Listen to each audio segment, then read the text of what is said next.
Bonjour et bienvenue à cette conférence débat sur le sujet de la demoiselle en détresse en tant que ressort scénaristique. Pourquoi ce sujet? Eh bien, parce que non seulement cette conférence aurait dû avoir lieu à la Cartoon Fair, mais elle aurait dû avoir lieu en 2020, époque où non seulement Code Lyoko était le sujet à l'honneur de la Cartoon Fair, mais venait de réapparaître sur Amazon Prime la série Argylle, disparue depuis quelques 20 ans, les deux séries ayant donc en commun d'exploiter avec brio le thème de la demoiselle en détresse et d'en faire même un sujet essentiel, un élément essentiel de leur identité. Alors, initialement, on avait prévu une petite diapo pour nous présenter auprès de ceux qui ne nous connaîtraient pas, mais on a jugé que c'était superflu pour cette version en différé.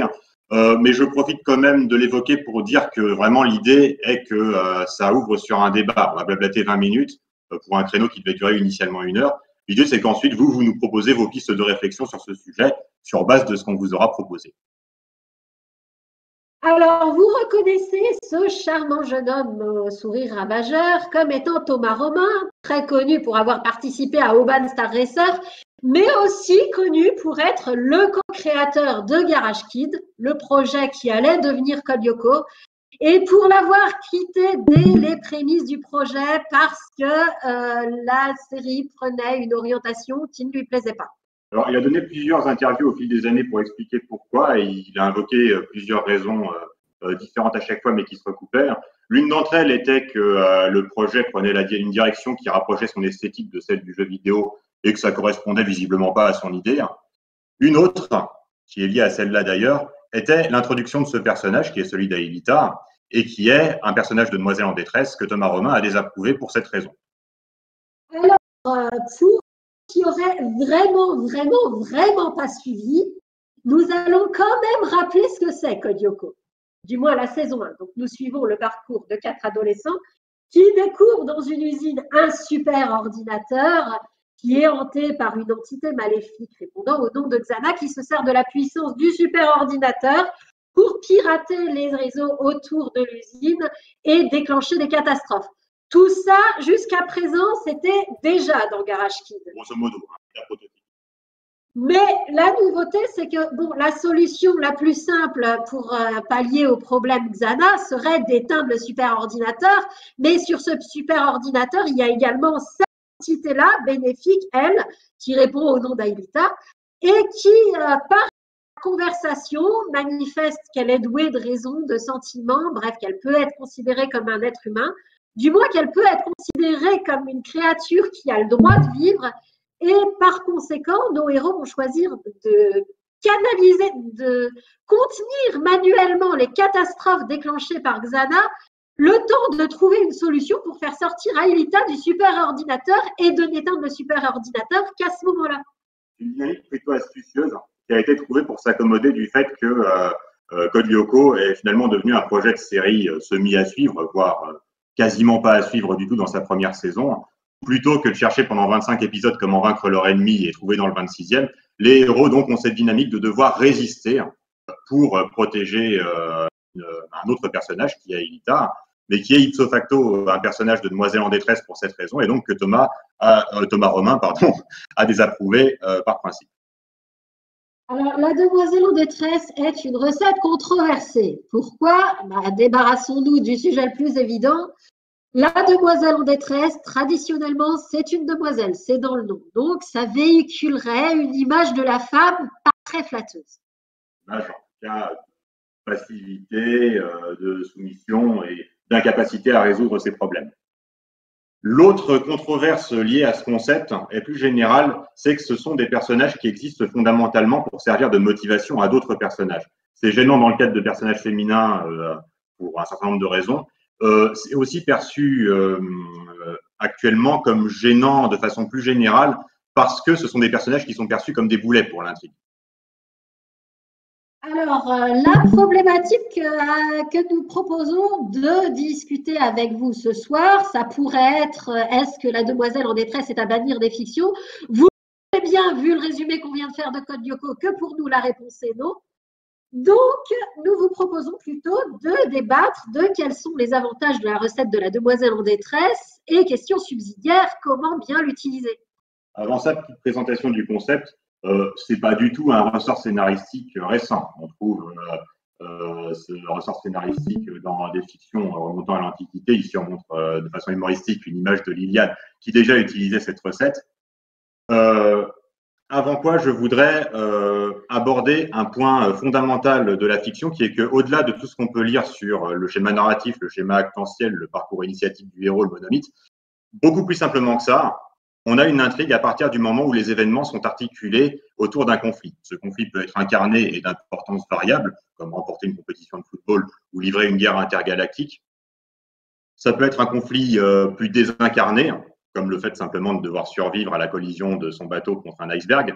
Mais en tout cas, on considère classiquement que ce qui distingue la description d'une situation de quelque chose qu'on pourrait réellement appeler une intrigue, c'est une opposition de mouvement. L'intrigue a un mouvement et les protagonistes qu'on va suivre vont chercher à s'opposer à ce mouvement, voire à le faire aller dans le sens inverse.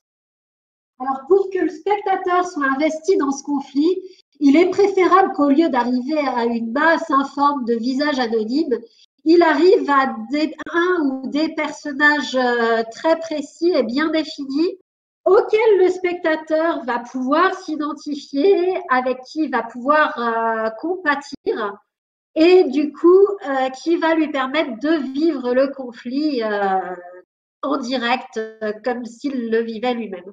La solution la plus simple pour arriver à ce résultat, et qui est d'ailleurs employée dans énormément d'œuvres de fiction, est tout simplement que les protagonistes qu'on va suivre aient un problème et résolvent leurs propres problèmes au fil du récit, en échouant, en apprenant de leurs erreurs, en tombant, en se relevant. Par exemple, on a montré des images d'Olivier Tom. Bon, l'enjeu pour Olivier Hatton est de remporter la compétition de football pour partir au Brésil et devenir un footballeur professionnel. C'est lui-même qui va livrer ses propres matchs. C'est pas quelqu'un d'autre qui va les livrer pour lui.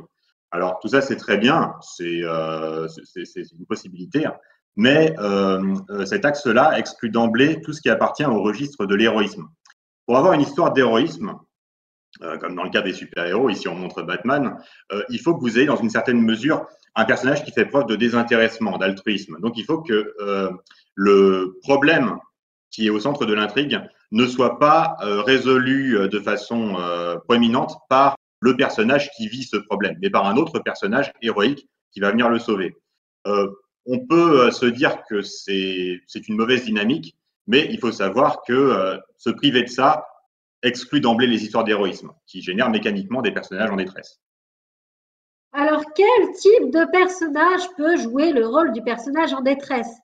Eh bien, contre toute attente, ce n'est pas forcément une femme. La recette peut très bien marcher si le personnage en détresse est un grand géant roux, et elle peut très bien marcher si le personnage en détresse est Batman. La demoiselle en détresse est un personnage traditionnellement féminin, mais rien dans la fonction narrative que ce personnage assure n'impose évidemment que ce soit un personnage féminin. Ça peut en être un. Le point de départ de cette présentation, c'était Code Lyoko, où le personnage de demoiselle en détresse est un personnage féminin. Du coup, une piste de réflexion que ça peut ouvrir est la question de savoir si, n'étant pas nécessairement féminin, ce type de personnage ne devrait plus être féminin dans les temps modernes, ou si on considère au contraire que n'importe quel type de personnage devrait pouvoir jouer n'importe quel rôle. C'est des questions de représentation, on va laisser ça à votre sagacité. Mais j'embraye sur les exemples qu'on vient de citer pour dire qu'un personnage en détresse n'est pas nécessairement un personnage que la mise en scène présentera comme faible. Je reviens sur le géant roux barbu. Il s'agit d'Alan Parrish dans Jumanji. Initialement, pour la Cartoon Fair, on avait prévu de résumer la série Jumanji. Mais là, comme vous êtes plus ou moins habitué à nos vidéos, vous savez grosso modo de quoi il en retourne. C'est une situation assez similaire à celle de la saison 1 de Code Lyoko, où on a ce personnage, Alan Parrish, donc, qui est prisonnier dans le Jumanji. Il ne peut pas s'en sortir tout seul. Il est très aguerri et très expérimenté pour survivre dans le Jumanji, et ça le campe comme un badass. Mais il va devoir se faire aider par les héros, qui sont des enfants, pour découvrir le secret de son énigme qui lui permettra de sortir du Jumanji. Si on prend un exemple féminin dans le même registre, ici on a choisi, parmi d'autres exemples possibles, la chef de la résistance sur Mars dans Les Motards de l'espace, où c'est une vétérane de la guerre des Martiens contre les Plutarchiens. Ça se dit vétérane? Ah, j'en ai aucune idée. Je ne sais pas comment ça s'accorde au féminin, mais en tout cas, elle est bourrée de compétences. Elle est peut-être même plus compétente que les héros pour ce genre de choses. Simplement, coincée sur Mars, elle ne peut pas lutter efficacement contre les Plutarchiens et va avoir donc besoin de l'aide des héros. Mais ça implique pas nécessairement que le personnage soit faible ou incompétent. Alors, même type de réflexion que sur la diapo précédente, on a parlé d'Argaï la prophétie. Dans Argaï la prophétie, par contre, on a un personnage de demoiselle en détresse qui est complètement passif puisqu'elle est endormie pendant tout le récit par un maléfice. Est-ce que le fait que le personnage ne soit pas nécessairement faible et incompétent implique qu'il doit forcément faire preuve de compétence pour que le spectateur moderne trouve son compte dans le récit, ou est-ce qu'au contraire, tous les cas de figure sont envisageables? C'est pareil, c'est des pistes de réflexion qu'on peut envisager pour tout à l'heure. Alors, une troisième chose que n'est pas forcément le personnage, et ça, c'est pas franchement intuitif, le personnage n'est pas forcément sympathique. Par exemple, si on prend Sissi de Code Lyoko, les héros sont quotidiennement en conflit avec elle, donc elle n'est pas un personnage sympathique aux yeux du spectateur, mais comme il est nécessaire donc pour faire vivre le conflit aux yeux du spectateur qu'il arrive à un personnage bien défini et que Sissi est bien définie à cause du conflit qu'elle entretient avec les héros, quand Xana attaque, c'est en général sur elle que ça tombe. Et nos héros, en la sauvant, font preuve d'un désintéressement et d'un altruisme qui est tout à leur honneur, donc ça ouvre des pistes intéressantes. Mais pour que ça fonctionne, il y a quand même un équilibre à trouver. Il faut que Sissi suscite suffisamment l'empathie pour qu'on n'ait pas envie que Xana nous en débarrasse. Dans le cas de Sissi, l'équilibre est trouvé, je pense, parce qu'on comprend la motivation derrière sa méchanceté. C'est parce qu'elle est amoureuse d'Ulrich et que son amour n'est pas réciproque. Du coup, on n'est pas spécialement content de la voir s'en prendre au héros, mais on a suffisamment d'empathie pour elle pour avoir peur quand elle se fait attaquer par Xana. D'autant plus qu'elle y est pour rien si elle se fait attaquer par Xana. Mais toujours est-il que c'est une recette, donc celui du personnage en détresse qui va être sauvé par un héros, qui est une recette assez flexible. Il y a relativement peu de dénominateurs communs. Il y en a un, ça doit être un personnage clairement défini, pour la raison qu'on a évoquée au début. Ça doit être un personnage assez attachant pour susciter l'empathie, mais ça peut recouper tout un tas de réalités et pas forcément nécessairement être un personnage féminin, sympathique et bienveillant. Ça peut être un tas de choses différentes, mais il y a un équilibre à trouver. Mais aussi et surtout, ça doit être un personnage qui est dans l'impossibilité réelle de s'en sortir sans aide extérieure, sinon on n'éprouve pas de sympathie particulière pour sa situation, on le trouvera feignant, mais ça ne veut pas nécessairement dire que ce personnage est faible ou incompétent. Alors, le héros, lui, n'est pas forcément un héros costaud. On a parlé de Jumanji. Nos héros sauveurs, ils ne sont pas spécialement costauds. Mais les dessins animés sont souvent orientés action-aventure, donc c'est quand même plus pratique pour les scènes de baston quand le héros est compétent physiquement. Nonobstant, cet exemple de Jumanji montre qu'il n'y a pas forcément un rapport de verticalité clair entre le sauveur et le sauvé. On a parlé du fait que ce personnage n'était pas nécessairement faible. Typiquement, les personnages de demoiselles en détresse dans One Piece sont complètement conçus sur un modèle dans lequel c'est des personnages extrêmement compétents, mais que les circonstances sont mis en difficulté. Et parfois, c'est même des personnages qui sont techniquement plus forts que le héros. C'est le cas de Ace, par exemple. On peut citer aussi le cas de Leia dans Star Wars, qui est beaucoup plus aguerrie que Luke, mais parce qu'elle a été capturée au début de l'intrigue, va devoir se faire sauver par lui et par Han Solo. Alors, on revient sur les controverses qu'on a évoquées en début d'exposé. Donc, l'image de la femme, on a vu que ça venait pas de la recette, puisqu'on a vu qu'il n'était pas nécessaire à la recette que la demoiselle en détresse soit une femme. La recette en elle-même pose problème s'il est explicitement dit que si le personnage en détresse est en détresse, c'est parce que c'est une femme et uniquement parce que c'est une femme. Mais franchement, j'ai cherché un exemple de fiction où on dise explicitement ça dans les dialogues et je n'ai pas trouvé. Peut-être que vous avez des exemples, mais en tout cas, c'est quelque chose qu'on voit assez rarement dans les dialogues et dans la mise en scène, explicitement et même implicitement. C'est-à-dire que c'est une vision de la femme qui est véhiculée intégralement par la représentation, par la statistique, par le fait que ce sont traditionnellement des personnages féminins. Je prends un exemple, on aurait pu en prendre d'autres, il y a des raisons pour lesquelles on a pris celui-là, de la saison 1 des Mystérieuses Cités d'Or. Nos trois héros, Esteban, Tao et Zia, sont respectivement deux garçons et une fille. Et quand un de ces trois personnages doit être un petit peu plus en danger, un petit peu plus à être pris par la main par les autres, un petit peu plus en détresse, c'est généralement Zia. Rien dans les dialogues et la mise en scène ne précise que c'est parce que c'est la fille. Ici, elle s'est un peu traînée par Esteban parce que manifestement, elle ne sait pas trop nager. Mais On se doute bien que si les scénaristes ont choisi Zia dans ce rôle-là plutôt qu'Esteban ou Tao, c'est en vertu de ce concept traditionnel de la demoiselle en détresse. Donc, on revient sur la question de savoir si, pour des raisons d'équilibrage, il faudrait éviter d'en faire des personnages féminins, ou si, au contraire, l'idéal serait d'explorer toutes les possibilités avec tous les types de personnages, y compris masculins dans ces rôles-là, mais aussi y compris féminins. Alors, la deuxième controverse, c'était que ces personnages sont généralement énervants. On a vu que c'était pas indispensable à la recette que le personnage soit énervant, qui c'était même le contraire, c'était indispensable qu'il ne le soit pas, et que quand le personnage est raté, c'est pour des raisons extérieures à la recette. Là encore, on vous propose des exemples qu'on aurait pu prendre parmi d'autres.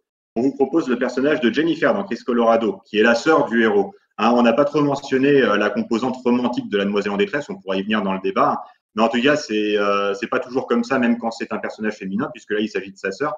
Mais c'est un personnage qui est fondamentalement antipathique dans l'intrigue aux yeux du spectateur, au sens où elle est énervante psychologiquement, mais aussi au sens où elle se met en danger un peu sans raison et surtout sans avoir les compétences physiques et la ruse pour s'en sortir toute seule.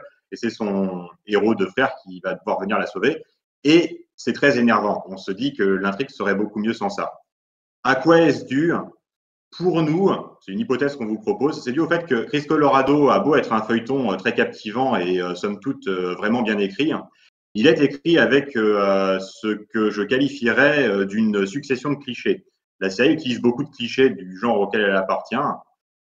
La plupart du temps, ça marche, mais ce n'est pas des clichés qui sont forcément mis en œuvre avec beaucoup de réflexion derrière. Et dans le cas de Jennifer, clairement, ça ne marche pas. Pour nous, c'est complètement une question d'exécution. Pourquoi? Parce qu'on peut comparer à un personnage qui est très semblable sur le papier, qui est Lois Lane dans Superman l'Ange de Métropolis, qui joue complètement dans Superman l'Ange de Métropolis le rôle traditionnel des comics des années 50 à 80-90, de la reporter audacieuse qui va se mettre en danger pour ses reportages, sans avoir, là encore, les compétences physiques pour s'en sortir seule quand les mafieux qu'elle va interviewer la mettent en difficulté, et qui doit se faire sauver par Superman. C'est complètement une demoiselle en détresse. Simplement, si vous demandez à des gens qui ont vu la série, la plupart vous répondront que c'est un personnage très bien campé, et même que c'est un personnage féminin fort, avec une personnalité engageante et qui véhicule une bonne image de la femme. Parce que sa personnalité est campée avec une cohérence qui fait qu'on va l'apercevoir comme une femme forte avant de l'apercevoir comme une demoiselle en détresse, même si c'est ce qu'elle est concrètement. Alors donc, à vous maintenant la parole. Est-ce que vous pensez que nous avons tort et que la recette de la demoiselle en détresse est mauvaise en elle-même? Quelle est la bonne façon de l'utiliser selon vous? Est-ce que vous avez des exemples à citer? On va couper le PowerPoint et réafficher le salon textuel. Et pour demander la parole, donc vous postez dans le salon textuel un 0 suivi d'un slash pour simuler un bonhomme qui lève la main. On vous distribuera la parole dans l'ordre dans lequel vous l'avez demandé. Voilà, donc on va mettre ça en place. Donc vous n'êtes pas forcément obligé de rebondir exactement sur ce dont on a parlé. Vous pouvez parler d'exemples qui vous tiennent à cœur et demander quid de tel ou tel aspect qu'on n'aurait pas abordé. Voilà, on va couper et on va revenir sur la fenêtre, la Discord. Alors, je note l'ordre dans lequel les tours de parole ont été demandés. C'est bon. Donc, Naoko, c'est à toi. Ok, parce qu'en fait, avant d'entendre la conférence, je savais déjà ce que vous allez dire. En fait, j'ai même pensé à des exemples que vous avez parlé, genre Lois Lane dans Batman, dans le Batman de la série des années 90, qui, mine de rien, même si c'est une demoiselle en détresse, est quand même montrée comme très forte, avec des remarques piquantes, vraiment comme un très très bon personnage féminin. Et c'est vrai que quand j'étais beaucoup plus jeune, il y a une période de ma vie où j'ai voyé les demoiselles en détresse comme de façon très très mauvaise. Genre, je me suis dit, mais si elles servent à rien, ce sont des personnages qui véhiculent une image très mauvaise de la femme. Et finalement, avec le temps, en fait, notamment en vous écoutant d'ailleurs, ou en écoutant le Nostalgie Critique qui avait fait justement une vidéo sur les demoiselles en détresse, je me suis rendu compte que c'est plus compliqué que ça, qu'une demoiselle en détresse, ça peut être un homme, et que ça peut être un personnage qui est, à côté de ça, très très fort, C'est juste que dans l'intrigue, elle a plutôt le rôle de la demoiselle en détresse pour avoir un problème, parce que tout le monde finalement a besoin, tout le monde a le droit d'avoir besoin d'aide.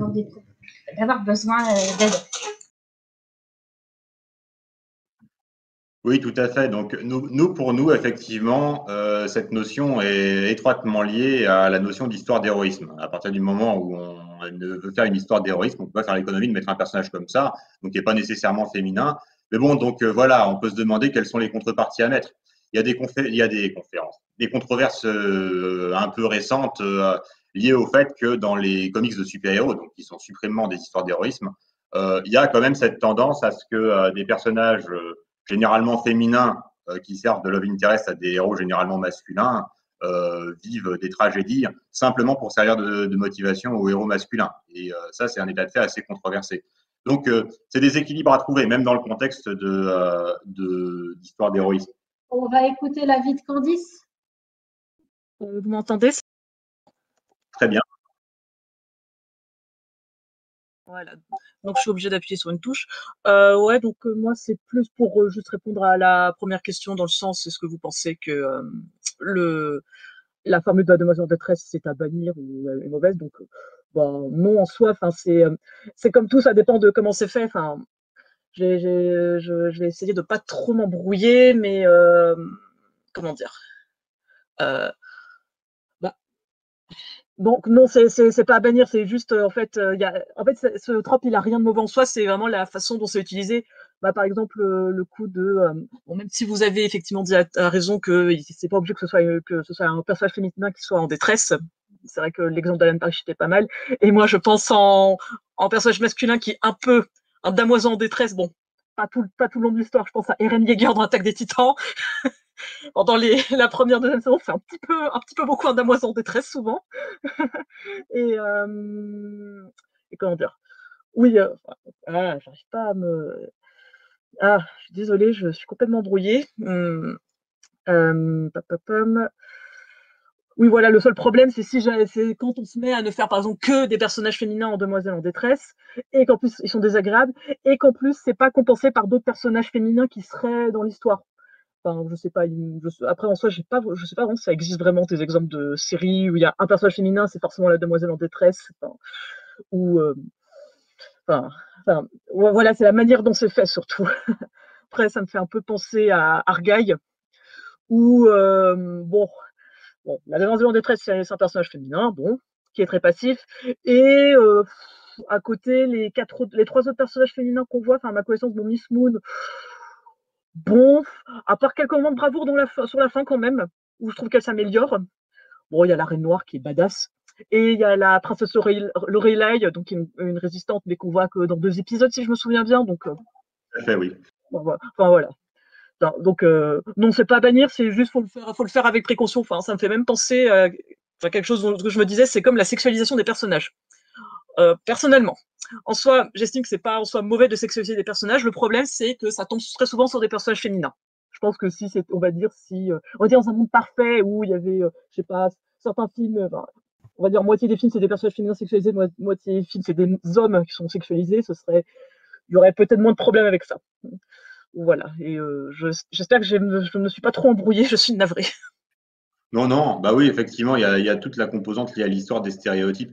Quand un stéréotype est mal utilisé, c'est plus un problème de qualité d'écriture qu'un problème lié au stéréotype lui-même. Ouais, mais ce que je veux dire, c'est qu'un truc récent qui utilise un stéréotype ancien s'en fait du coup l'héritier. Par contre, sur l'histoire d'avoir des personnages féminins forts et des personnages féminins comme ça, quand on regarde la page Wikipédia sur la demoiselle en détresse, un exemple qu'il cite est celui de la mythologie grecque, où ils avaient cette dichotomie entre des personnages féminins qui pouvaient se retrouver dans ces rôles-là, mais à côté de ça, les déesses, dont certaines d'entre elles ont une importance de premier plan. Athéna en particulier, Héra qui a un très fort pouvoir de nuisance dans les mythes l'impliquant, alors avec des motivations qui sont légitimes, mais que les mythes connotent avec on voit quel point de vue avaient les auteurs de ces mythes là-dessus.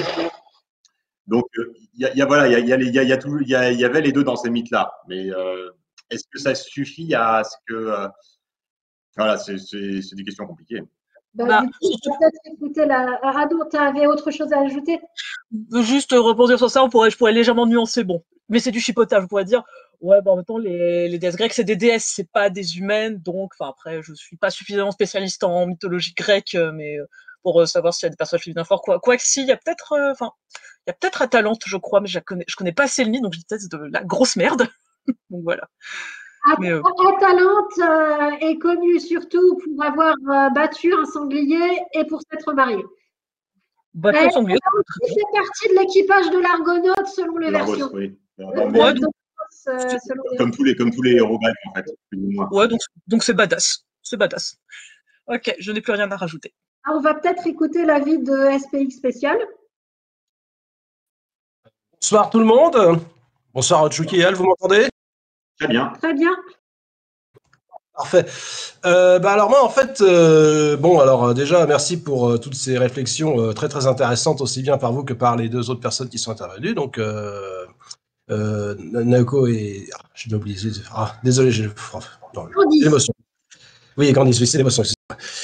Donc en fait, moi je me demandais, il est vrai que le fait de voir que les damoiselles en détresse peuvent être effectivement des hommes, et en plus qui normalement d'ordinaire sont assez débrouillards et tout. Bon, ça c'est vraiment très intéressant. Je m'étais jamais rendu compte vraiment de ça parce que pour moi, la demoiselle en détresse, j'ai toujours cette image-là d'une demoiselle, vraiment une jeune fille ou moins jeune, enfin bref, qui est vraiment en détresse.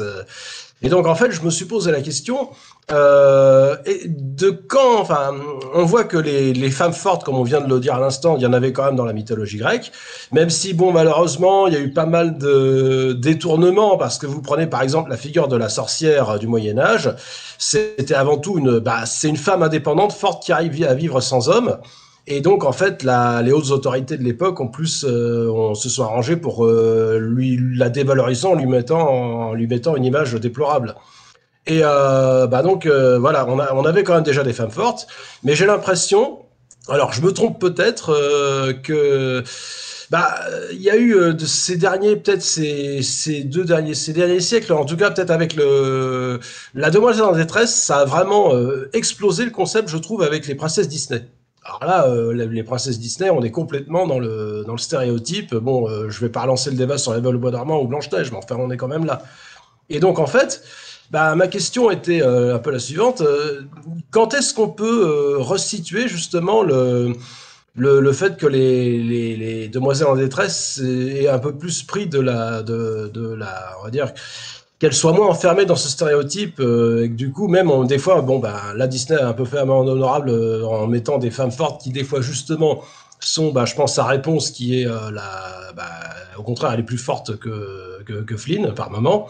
Mais voilà, je sais pas, est-ce qu'il y a eu un moment, une évolution? Est-ce que ça a stagné? Enfin, qu'est-ce que vous avez pu voir dans vos propres recherches à ce sujet? On trouve même dans les mythes grecs avec des personnages féminins qui sont des demoiselles en détresse, on les trouve faisant des trucs compétents. Alors, dans l'Iliade, ce que fait Hélène, c'est simplement un peu trahir les Achéens en expliquant à Priam quels sont les points faibles des différents guerriers. Oui, elle est hypnotisée par les dieux, elle n'est pas responsable de ses actes. C'est ambigu quand même. Ceux qui ne sont pas au courant, je m'appelle Hélène. Tu as une solidarité particulière pour elle. Oui. J'ai peur de dire une bêtise, mais dans le mythe de Thésée, donc Ariane utilise sa fameuse technique du fil pour après se retrouver dans un rôle de demoiselle en détresse plus tard dans l'intrigue. Non, pour se retrouver dans le rôle de demoiselle abandonnée sur l'île et obligée de se marier avec un autre. Mais d'après ce que je comprends, elle s'en sort très bien avec cette autre. C'est plutôt une bonne chose pour elle, puisque sa sœur avec qui son mari l'a trompée finit très mal, elle. Effectivement, donc les Disney, par contre, avaient tendance, dans les premières décennies des grands longs métrages, à utiliser ça de façon assez minimaliste. Mais sur l'ensemble des Disney, il y a effectivement une gradation entre des personnages comme comme La Belle au Bois dormant ou Blanche-Neige, et des personnages un peu plus récents comme Jasmine qui donne quand même le change de façon assez importante, même si à la fin elle se retrouve prisonnière dans un sablier. Mais on trouve je veux dire, même des auteurs qui, de base, ne sont pas spécialement sensibles à cette problématique, on trouve sous leur plume des exemples un peu plus nuancés. Je discutais avec quelqu'un tout à l'heure de Beren et Luthien, donc sous la plume de Tolkien dans le Silmarillion, où, grosso modo, Beren et Luthien se sauvent l'un l'autre respectivement.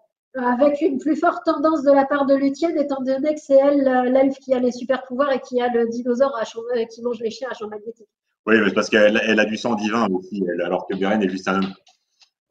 Mais voilà, donc on trouve c'est plus une question de proportion, la question à se poser. On trouve des personnages féminins forts dans des rôles comme ça depuis toujours. C'est juste que ça a été plus ou moins fréquent au fil des époques, mais donner une statistique exacte du truc, on ne serait pas forcément capable de le faire là.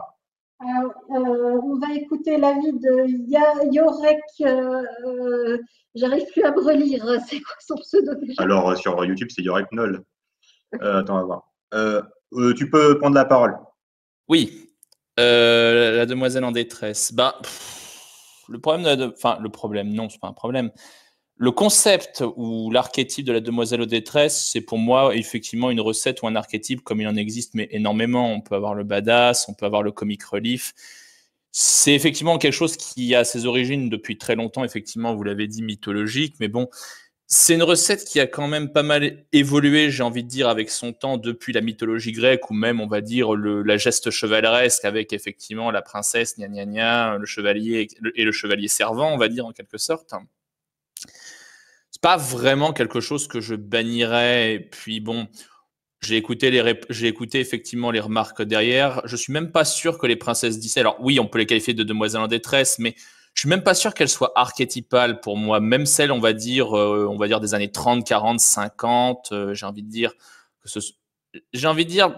pour La Belle au Bois dormant, son gros problème, c'est surtout d'être aux enjeux de beaucoup, en fait. C'est pour moi, en fait, le personnage qui est central à beaucoup d'enjeux, un petit peu comme un personnage de mythologie grecque qui serait, on va dire, convoité par les dieux et les hommes d'une certaine manière. C'est un personnage qui est central entre la lutte du bien contre le mal, la lutte effectivement de l'alliance des deux royaumes, celui de son père et celui du père du prince Philippe, etc.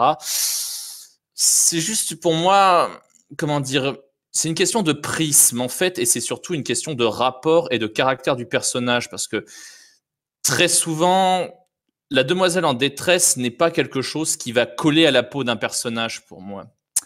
Parfois, les rapports s'inversent. Parfois, la chose n'est qu'un simple masque. C'est-à-dire qu'en fait, certains personnages peuvent même jouer sur ce côté demoiselle en détresse pour finalement, soit littéralement piéger quelqu'un pour, on va dire, je sais pas, tromper son monde et on va dire, je vous ai bien tous niqué à la fin.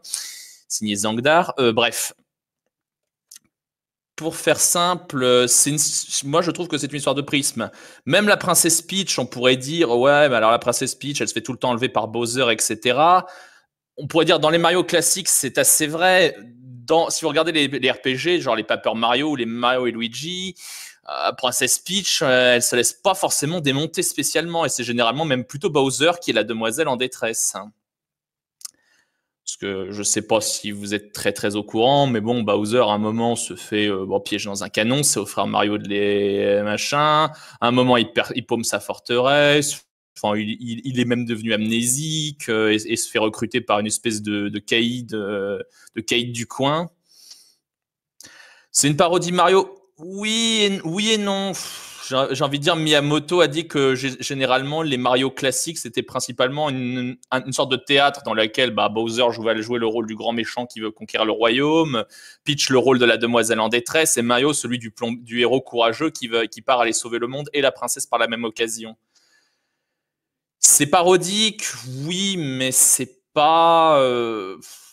c'est peut-être même, on a peut-être même l'impression d'avoir les personnages qui s'émancipent et qui se caractérisent un peu plus, avec effectivement un Mario qui a peut-être même besoin d'être aidé par une flopée de compagnons, un Bowser plus pathétique mais qui a bon cœur quoi qu'il en dise, et une Peach des fois qui se laisse pas marcher sur les pieds, qui est pas loin littéralement de planter ses talons dans le pied de celui qui va l'emmerder. Et on est vraiment effectivement sur une histoire de prise. Même le Hercule de Disney, où bon, Megara est qualifiée de demoiselle en détresse, ben les rôles s'inversent très très fréquemment. Je veux dire, il y a un moment, c'est même Hercule qui est la demoiselle en détresse quand il perd ses pouvoirs après avoir fait son pacte avec Hadès, parce que bon, c'est un petit peu aux sirènes, on va dire, de l'abnégation d'aider Megara absolument. Voilà, voilà. Pour moi, c'est une histoire de prisme et de référentiel, c'est tout. Il y a plusieurs aspects sur lesquels j'aimerais réagir à ce que tu dis. Par rapport à Peach, ça me fait penser qu'il y a un exemple qu'on n'a pas cité tout simplement parce que c'est pas un exemple de dessin animé, mais qui non, mais bon, c'était le truc qui me venait à l'esprit, donc bon, dessin animé, je pense qu'on en a fait le tour et le retour, alors j'ai moins de références là-dessus, mais bon. L'exemple auquel je pense est celui de Zelda, par contre, où en général, dans le dernier acte d'un combat contre Ganon, l'idée va être que elle va tenir une position un petit peu à devoir être sauvée, mais elle est la seule à pouvoir utiliser les flèches de lumière contre Ganon, qui est la seule arme pouvant le blesser. Elle est la seule à pouvoir sauver le duc d'Onclade qui est attaqué par les forces du mal de Ganon. Oui, voilà. Alors, bon, c'est à partir de Karina of Time, cette histoire de… On dit pas ça contre toi, Zelda, pleure pas. C'est à partir de Karina of Time, cette histoire de flèches de lumière. Mais c'est quand même assez ancien, c'est une idée assez ancienne que la baston proprement dite va être assurée par Link, mais l'arme qui est fatale pour Ganon, c'est Zelda qui peut l'utiliser. Par rapport aux princesses Disney, tu dis c'est pas vraiment des demoiselles en détresse. En fait, le truc, c'est que, à part dans La Belle au bois dormant, dans les films comme Blanche-Neige et Cendrillon, on nous raconte plus la vie de l'héroïne. Elle va pas forcément s'en sortir seule, mais le prince va avoir beaucoup moins de temps d'écran que l'héroïne. Bah, dans Blanche-Neige, il apparaît qu'à la toute fin, et dans Cendrillon, bah, vers le dernier tiers aussi, hein, j'ai envie de dire, le moment du bal, c'est le dernier tiers, hein, et la recherche de Cendrillon après. La demoiselle en détresse des animaux et de la fée, pas celle du prince. Oui, c'est la vie des souris et des oiseaux, c'est vrai. Mais c'est le lion et la souris, c'est-à-dire que c'est bien le lion et la souris, le truc. C'est le lion et le rat, si tu prends la version de La Fontaine. J'ai peur de me gourer dans mes références. Mais entre les griffes d'un lion, un rat sorti de terre. Le roi des animaux montra ce qu'il était et lui laissa la vie. Je ne vais pas occuper le temps de parole alors qu'il y a plein de gens qui attendent. On a toujours besoin d'un plus petit que soi ou un truc du genre à la fin.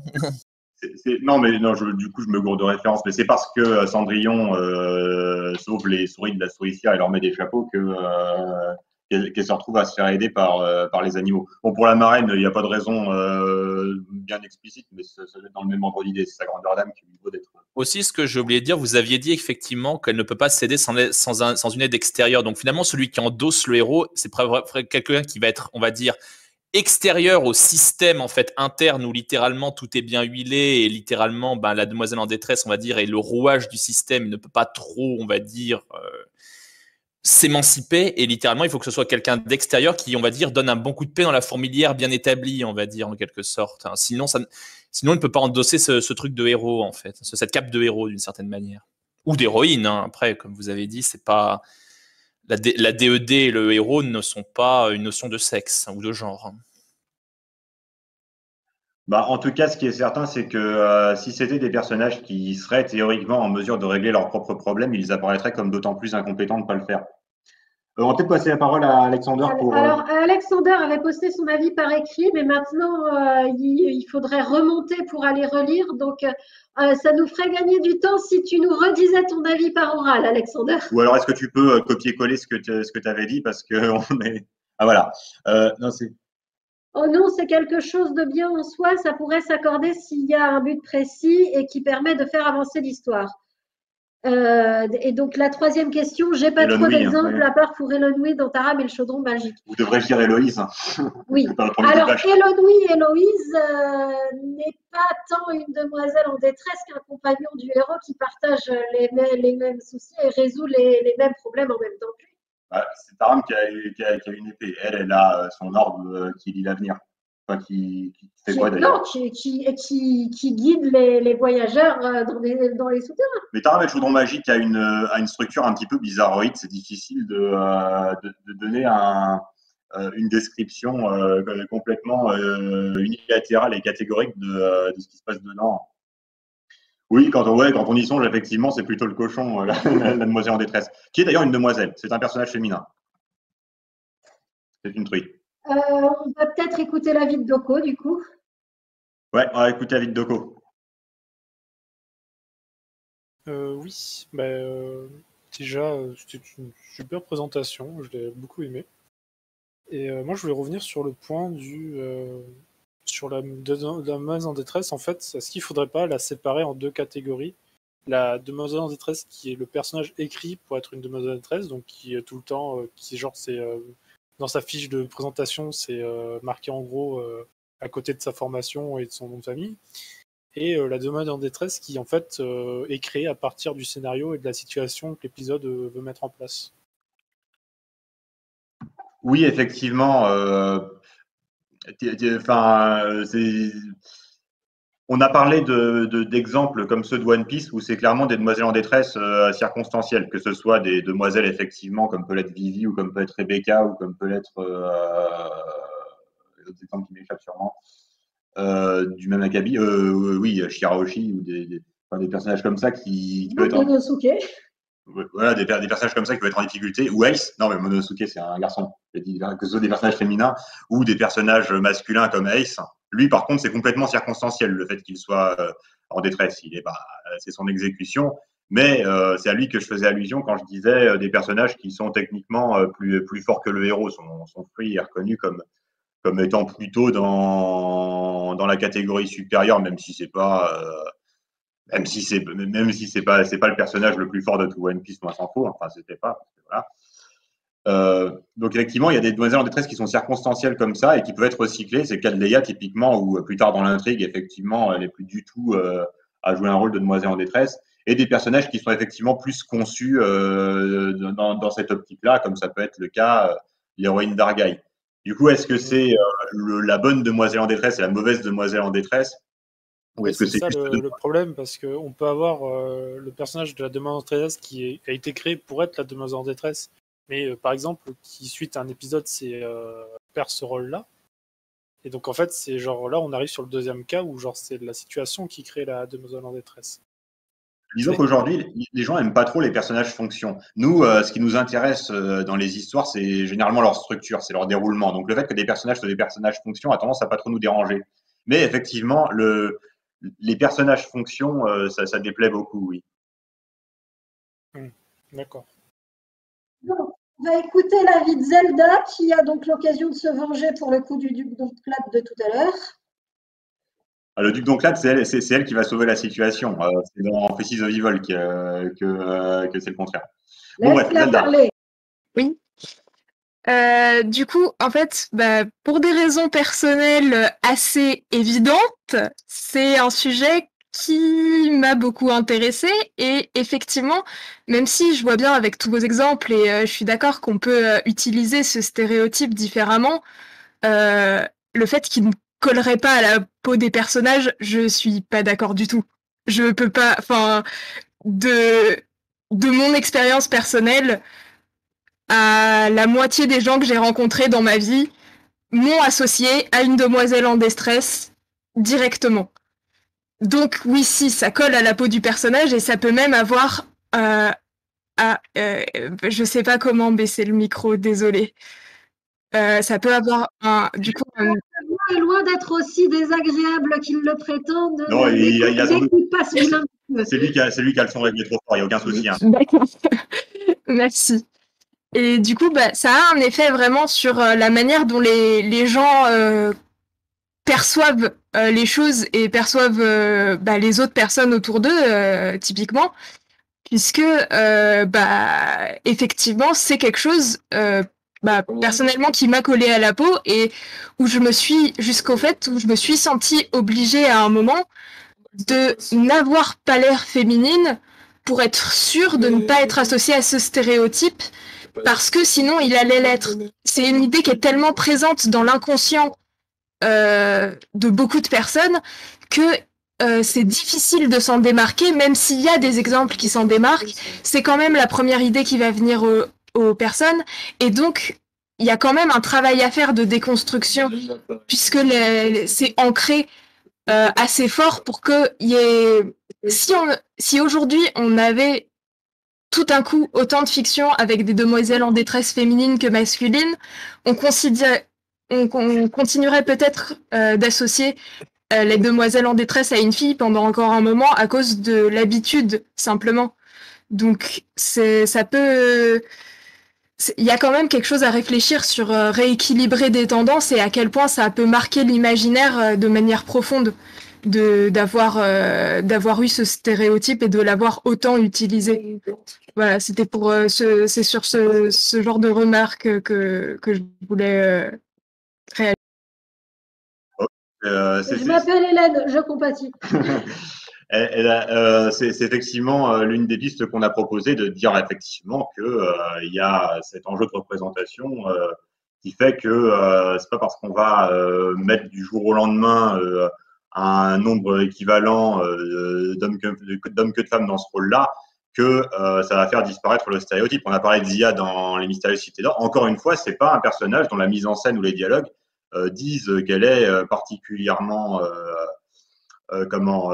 faible ou enfin en tout cas. Dans son cas, elle serait plutôt un personnage normal entouré de personnages qui sont bien plus que ce qui devrait pouvoir être vu leur âge, leur histoire, etc.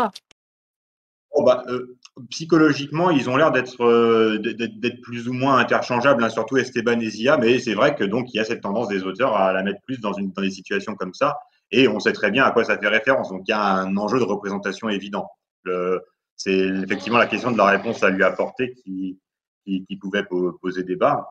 Et en tout cas, ce que tu dis est complètement compréhensible.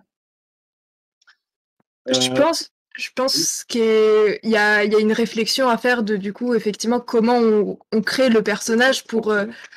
on ne fait pas disparaître un stéréotype, mais on peut se le réapproprier. Mais ça demande d'y réfléchir. Et du coup, quand les personnes, si on ne réfléchit pas à ce point en particulier de sa création de personnage et de son scénario, il a pas mal de chances de passer à la trappe juste par force d'habitude. Quand on regarde sur Wikipédia les considérations qu'il y a dessus sur la demoiselle en détresse, alors je ne sais plus si c'est en français ou en anglais, on trouve que une solution proposée de façon contemporaine est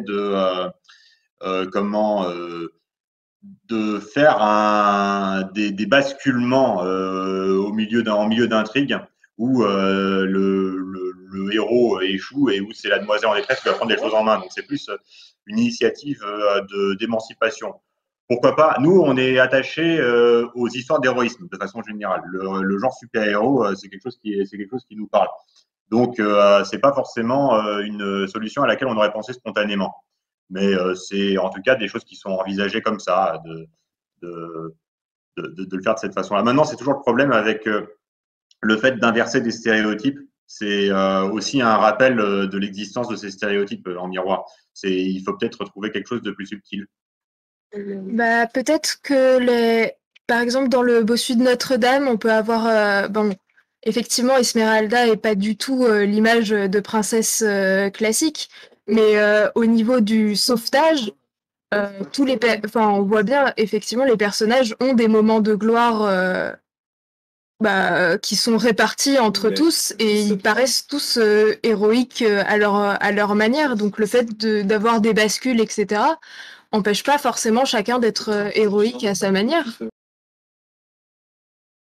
Bien sûr. La considération que je disais était effectivement plus une considération de structuration générale avec effectivement des personnages qui tiennent un rôle héroïque de façon générale dans l'intrigue. Maintenant, oui, effectivement, on peut toujours envisager effectivement des personnages qui se sauvent respectivement. J'ai évoqué Beren et Lúthien. Aquachuki a dit que c'était plus Lúthien. Mais quand même, c'est un peu cette idée-là de dire c'est chacun son tour. Hein. Oui. Et c'est quelque chose de plutôt pas mal. Après, effectivement, il y a le côté, le cas de Zelda avec ses flèches de lumière que j'évoquais, on peut le voir de deux façons. On peut dire que c'est un équilibrage, mais on peut aussi voir ça comme une sorte de prétexte, de dire qu'elle n'est pas complètement elle n'est pas complètement en difficulté puisque c'est elle qui a l'arme qui peut tuer le méchant. C'est deux façons de voir les choses, les deux se défendent. Mais c'est du coup bien dommage qu'elle ne se sauve pas elle-même si c'est elle qui a le. Moi, petite, je comprenais pas pourquoi, si c'est elle qui avait tous les pouvoirs, c'est elle qui devait être sauvée par le premier paysan venu. Ça me posait des problèmes sur mais comment c'est possible, parce que les gens me parlaient des jeux, mais je n'y avais pas joué. Comment c'est possible que ce soit cette fille qui, on m'explique, donc a les pouvoirs, a la magie, et finalement, c'est elle qui est enfermée, qu'on voit pas du jeu et qui doit se faire sauver par n'importe qui, puisque Link est pas toujours quelqu'un avant de faire son aventure épique. Choisi par la Triforce du courage quand même. Mais effectivement, c'est une dynamique qui peut être intéressante quand même, d'avoir un personnage qui a le pouvoir décisif, mais que pour toute la partie intermédiaire, ils doivent se faire aider. Ça peut être une dynamique intéressante. Maintenant, oui, effectivement, pour les jeux qui font ça comme ça piège Zelda dans un rôle un peu comme ça. C'est vrai. On va peut-être passer la parole à Georges parce que. Oui, surtout qu'il l'a demandé 3 fois depuis la première fois qu'il l'a demandé. Ouais. Donc... Oui, désolé, j'ai pris du temps. Non, merci beaucoup Zelda. En tout cas, c'était très intéressant. On va passer la parole à Georges. Tu peux prendre la parole, Georges. Oui, donc, oui, voilà, j'ai retrouvé ce que je voulais dire. Cette histoire de demoiselle en détresse. Alors, j'avais préparé un super truc. Oui, voilà. Alors, moi, souvent, les personnages que. Ah, bon, je verrai. Attendez une seconde. Alors, du coup, les personnages de princesse en détresse ou personnages otages, par extension, souvent, ils peuvent avoir des rôles intéressants et pas rester plantés là à rien faire. Genre aider le héros quand il est en difficulté parce que il se situe dans une position différente, ou encore profiter pour trahir le là. Donc, ça, c'est intéressant. Et aussi, j'avais pensé, alors, parce que je m'étais fait la série, je vais commencer à l'aimer. Dans Seiko no Quasar, alors, je dis pas trop longtemps, parce que j'avais bien aimé la structure, comment c'était fichu. Alors, il y avait un truc, attendez, désolé. Hein, oui, donc, j'avais remarqué, les méchants, ils avaient l'intelligence de s'en prendre à ceux qui étaient les plus faibles, mais même le plus fort du groupe, même quand il affrontait le méchant de l'épisode directement, il galérait un peu parfois. Et c'est carrément les plus faibles qui doivent venir le sauver. Et bon, il y a plein de conneries dans la série, mais oui, donc oui, du coup, il y a plein de passages où les personnages se font enlever, les plus faibles du groupe. Il y a le passage où Tomo se fait enlever, mais ça joue un truc dans l'intrigue. Enfin, c'était bien fichu, je trouve. J'ai adoré ce passage. Voilà, donc le coup de personnage qui se fait enlever, ou de demoiselle en détresse, ça va. Et en plus, j'avais remarqué dans la série que du coup, les personnages les plus forts, les méchants adoraient les battre. Ils adoraient les humilier et c'est souvent le cas dans beaucoup de fictions, que souvent ce sont des personnages à des rôles importants que les méchants aiment s'en prendre. C'est pour ça que le demoiselle en détresse, c'est pas une paysanne, c'est pas une SDF. Effectivement, de plus en plus, mais même depuis assez longtemps, il y a cette tendance à ce que ce soit pas uniquement pour des raisons d'intrigue romantique que ce soit important d'aller sauver la demoiselle en détresse. En général, c'est parce qu'elle a une importance particulière dans le monde où se situe l'action. Par rapport à ce que tu disais sur les personnages, les demoiselles en détresse qui ne se tournent pas les pouces, oui, Typiquement, Leia, c'est ça. Pendant toute la partie où elle est capturée par l'Empire. Zelda, c'est ça aussi, soit dit en passant. Alors, tu sais, les dialogues des jeux auxquels j'ai joué, en tout cas, sont assez minimaux, donc c'est difficile à dire. Mais Leia, bon, elle tient tête de façon importante au Grand Moff. À Vador aussi, ce qui est très difficile. Elle leur ment sur la position des bases rebelles, etc. Disons qu'elle tient la route. Maintenant, effectivement, elle ne peut pas s'évader toute seule de l'Étoile Noire. Et en plus, j'avais 2 autres exemples. Alors ça, c'est un jeu Flash, donc vous connaissez peut-être pas. Dans Adventure Story, la princesse, enfin, il y a un personnage qui aime pas trop sa fonction de personnage qui aime, dans la célèbre saga des Epic Battle Fantasy, qui s'est inspiré de Final Fantasy, il y a un personnage qui essaye de prouver qu'elle est une femme forte, c'est une grande magicienne, mais par contre, il est complètement nul niveau attaque, niveau physique.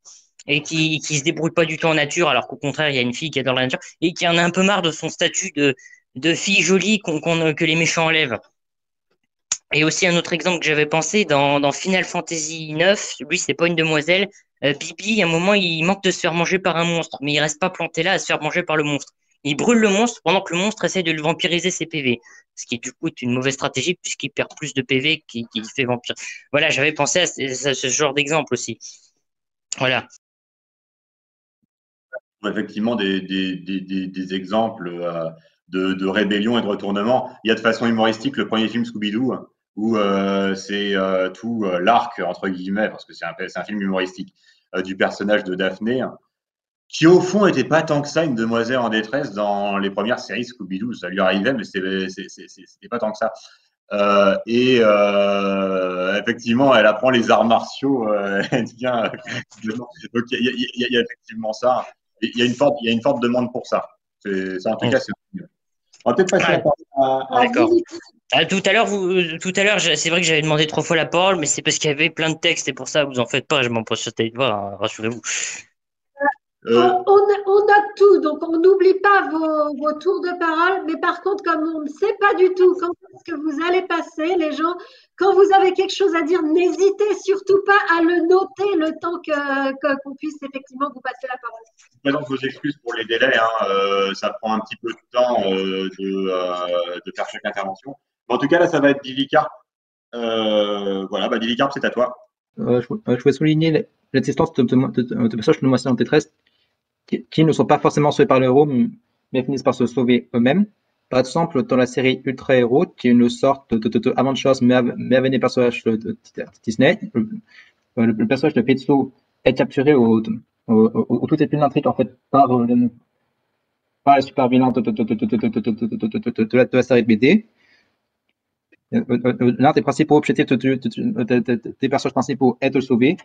Ce qui s'est soit faire dans toute la série, mais durant laquelle Petsu tente de s'évader à peu près continuellement et finit par réussir à s'évader à l'avant-dernier épisode. Ça, c'est typiquement des personnages qu'on n'aurait pas justement comptabilisés comme des demoiselles en détresse parce que, effectivement, donc on trouve en tout cas, pas impliqués dans des histoires d'héroïsme, du coup. Et puis même, on n'aurait pas cité ce genre d'exemple dans la présentation. Il faut effectivement, on s'est focalisé sur des exemples où il le reste jusqu'au bout. Hein. Oui. Mais effectivement, oui, on trouve des cas comme ça. Oui, on trouve pas mal de cas comme ça où le personnage finit par s'en sortir seul, ou alors le héros arrive et voit la base des méchants complètement à feu et à sang parce que le personnage capturé s'en est finalement plus ou moins sorti tout seul. Par exemple, qui vient à l'esprit, mais c'est une image mentale que j'ai. Tu as des exemples qui viennent à l'esprit de ça, toi? Ça me paraît un gag assez constant. Attends, il y a la fiancée de Lucky Luke. Quand les Dalton enlèvent la fiancée de Lucky Luke s'assied simplement à côté et attend. Et la fille est tellement insupportable qu'au bout d'un moment, les Dalton se rend eux-mêmes. Donc, en quelque sorte, elle s'est sortie de son problème toute seule. Frodon, il est capturé et sauvé par Sam. Donc, non, c'est. On va passer. Alors, Isaiah avait posté son avis par écrit. Ça va être très, très long. Génial, Doko, tu es formidable. À mon avis, ce n'est ni une bonne ni une mauvaise chose. Ce serait plus une manière de l'utiliser qui manquerait d'originalité. Quand on pense demoiselle en détresse, on imagine une princesse Disney ou Mario ou Zelda qui est trop passive, alors que, comme vous l'avez montré, beaucoup sont plus nuancés que ça. Néanmoins, vous n'avez pas parlé du cas où la demoiselle en détresse ne veut pas être sauvée, comme je suis dans Dark Android, comme dans La Belle et la Bête. J'ignore s'il y a beaucoup d'exemples, mais ça pourrait un peu plus nuancer le cliché de la mettre en avant. Enfin, je conclurai, pour ajouter de l'originalité, il suffit que la personne en détresse se retrouve à devoir sauver son précédent sauveur, c'est ce que tu évoquais tout à l'heure, comme dans le jeu Princess Peach sur DS qui doit sauver Mario. Yoragnol l'évoquait aussi. Il y a le fauve au début de la série Animal X-Men qui se fait capturer et mettre en prison une partie des héros, peut-être même Magneto aussi, viennent essayer de le livrer et ils disent mais non, moi je reste, je vais aller à mon procès, je vais pouvoir parler en la faveur des mutants, tout ça. Hein, c'est un truc comme ça, non? Oui. Ça fait longtemps qu'on l'a pas vu, mais il y a des choses comme ça. Pour La Belle et la Bête, c'est un petit peu différent. Elle a passé un marché avec la Bête. Elle a échangé la liberté de son père contre la sienne. Donc, donc c'est un petit peu différent. C'est plus Maurice, en fait, qui a la moitié en détresse dans ce cas-là. On m'entend. Ah oui, on t'entend. Mais je pensais plus. Ah, parfait. Parce qu'en fait, j'avais peur que ma co me fasse saturer. Donc, voilà. En fait, c'est plutôt le fait que Gaston essaie de la sauver qui faisait qu'elle ne voulait pas être sauvée. C'était plus Oui, vis-à-vis bah, de en même Gaston. temps, c'est pas vraiment de la détresse que Gaston essaye de la sauver. Certes, mais pour lui, elle est en détresse. Puisque pour lui, elle est capturée par la bête. Une telle mauvaise foi que c'est difficile de se rendre compte à quel point il est sincère là-dedans. Mais oui, d'accord, effectivement, vu comme ça. On va peut-être passer la parole à Corbeau qui a. Après, bah oui, effectivement, comme j'ai envoyé avant. Désolé, tu parlais. Oh, termine ton tour de parole. Hein. Attends, non, je comprends ce qui se passe. Ta connexion fait qu'il y a un décalage, ce qui fait que il y a un délai entre nos dernières paroles et c'est le moment où tu les entends. Ouais, je m'y attendais. Oui, donc du coup, comme je disais, après, effectivement, entre-temps, vu que je l'ai envoyé à 21h07, il y a beaucoup de choses qui ont été dites qui allaient dans ce que j'ai écrit. Ce qui fait que du coup, un petit peu passé je trouve plus mon mot c'est plus mis à jour en fait ce que j'avais écrit. Néanmoins, ouais, non, en fait, c'est bon, tout a été dit en fait. J'ai plus qu'à vous répondre si vous avez quelque chose à dire. Du coup, non, on va peut-être passer la parole ouais, on à va Corbeau. passer la parole à Corbeau. Si personne n'évoque la question de Zia plus tard dans la discussion, je la réévoquerai pour parler effectivement des tentatives d'équilibrage, on va dire. Mais d'abord Corbeau. Ok. Non, il ne veut pas lâcher son fromage. C'est Mozafart du coup. Du coup, réécrit Corbeau pour qu'on te redonne la parole, pour qu'on lui redonne la parole. Ok. Corbeau passe après Mozafart. Allez, Mozafart, tu dois payer. Est-ce que ça serait possible, si ça ne vous dérange pas, que je passe mon tour de parole et que je reprenne d'ici 10 minutes? Mais vous y êtes tous ou quoi? Non, c'est pas grave, vas-y, on va faire ça. Du coup, ce sera Filia. Du coup, ça m'a fait penser toutes ces allusions à Peach et à Zelda notamment. Est-ce que un des problèmes, ce serait pas le fait que c'est des œuvres qui sont quand même, c'est des jeux vidéo qui sont assez anciens, à une époque où il y avait très très peu de narration, donc on reprenait que les grandes lignes, en fait, il y avait très très peu de scénarios, donc on reprenait les grandes lignes du cliché, on ne pouvait pas se permettre beaucoup en termes de narration, d'innovation ou de fantaisie, quoi.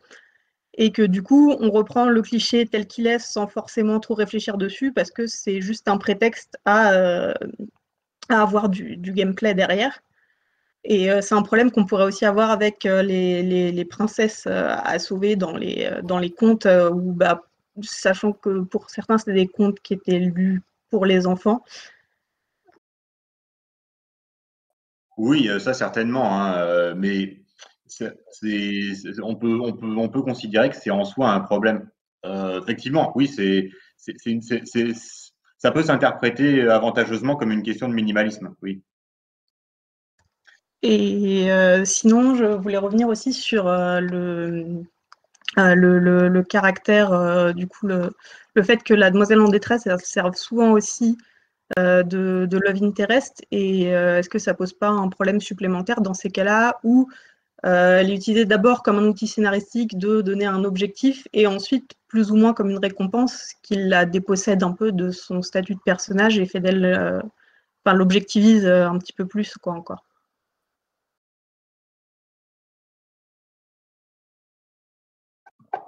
Alors, ouais, effectivement, le cas particulier des intrigues romantiques basées sur les demoiselles en détresse, ça pose un certain nombre de problèmes. Dans Argaï, ça a beau, en termes de rôle, La fille Angèle a beau être dans une position de passivité totale puisqu'elle est endormie. Au moins, il y a quand même le fait qu'elle était déjà fiancée à Argaï avant. Donc, et puis, il y a aussi qu'elle lui apparaît en fantôme de Jedi pour être sa source d'inspiration. Oui, il y a ça. Mais ce que je veux dire, c'est qu'effectivement, par contre, la recette consistant à ce que ce soit réellement une récompense, c'est-à-dire que c'est vraiment commettre un acte d'héroïsme et avoir comme récompense de pouvoir se marier avec la fille, c'est effectivement un petit peu douteux moralement en soi. Il vaut mieux qu'il y ait quand même quelque chose d'autre, que ce soit un cas comme Argaï où les personnages se connaissaient avant et étaient déjà fiancés avant, ou quelque chose un petit peu du même acabit, mais un personnage qui sert réellement de récompense. Encore une fois, pour nous, l'intérêt principal de cette recette, elle est dans le contexte de l'héroïsme. À partir du moment où la motivation du gars, c'est simplement de pécho, bon, le côté héroïque du truc est un petit peu douteux. Oui. Je pense que tu en penses. Mais du coup, effectivement, ça a toujours été ce que je considère comme étant un malentendu vis-à-vis des jeux Zelda, justement, où parce que l'héroïne était dans une position de demoiselle en détresse, les gens considéraient que c'était la love interest du héros, alors que dans aucun des Zelda auxquels j'ai joué, il n'est sous-entendu que c'est sa love interest. Oui, dans Skyward Sword. Skyward Sword. Ah, j'ai pas joué à Skyward Sword, c'est Pesme qui a joué. Hein. Mais que ce soit dans… Ouais, non, j'ai peur de vous dire trop de bêtises, mais j'ai jamais tellement perçu ça. Ouais, et là, pour le coup, c'est l'inverse. C'est parce que c'est une demoiselle en détresse que les gens perçoivent ça chez elle. On va peut-être passer la parole à Tulan, du coup. Donc, ou alors Corbeau peut, oui. On va repasser la parole à Corbeau parce qu'il a résolu son problème. Et ensuite, Mozafar. Vous m'entendez? Très bien. Ah, parfait. Le sujet que je voulais aborder a pas mal été défloré, donc je vais revenir un petit peu sur ce qui a déjà été dit. Je voulais simplement dire l'idée, le trope de la demoiselle en détresse, il n'est intéressant que dans la mesure où il endort pas le récit en quelque sorte. Je veux dire… les scénaristes, plus le temps passe, plus ils en jouent du rôle de la demoiselle en détresse. Au début, Disney a utilisé le rôle de la demoiselle en détresse, et vous l'avez dit vous-même, le prince n'apparaît qu'à la fin. C'est parce que Disney est le premier qui s'adresse aux petites filles et pas aux petits garçons. Donc forcément, il se concentre un peu sur les aventures de la jeune femme. Il le transforme en demoiselle en détresse. C'est comme ça que c'est stéréotypé, mais c'est comme ça. Le truc, c'est que pour que ça devienne pas, à mon sens, par exemple, Taram et le chaudron magique, la princesse qu'on retrouve, elle voudrait bien être une demoiselle en détresse, sauf qu'elle s'ennuie dans son donjon, donc elle se sauve pour trouver son héros qui la sauvera. On en joue déjà un petit peu. Et rapidement, la demoiselle en détresse, si c'est un personnage et pas un MacGuffin, elle n'est pas cantonnée à ce rôle-là. C'est pour ça que je me mets un peu en porte-à-faux par rapport à Zelda. Zelda, la personne qui est avec nous en ce moment.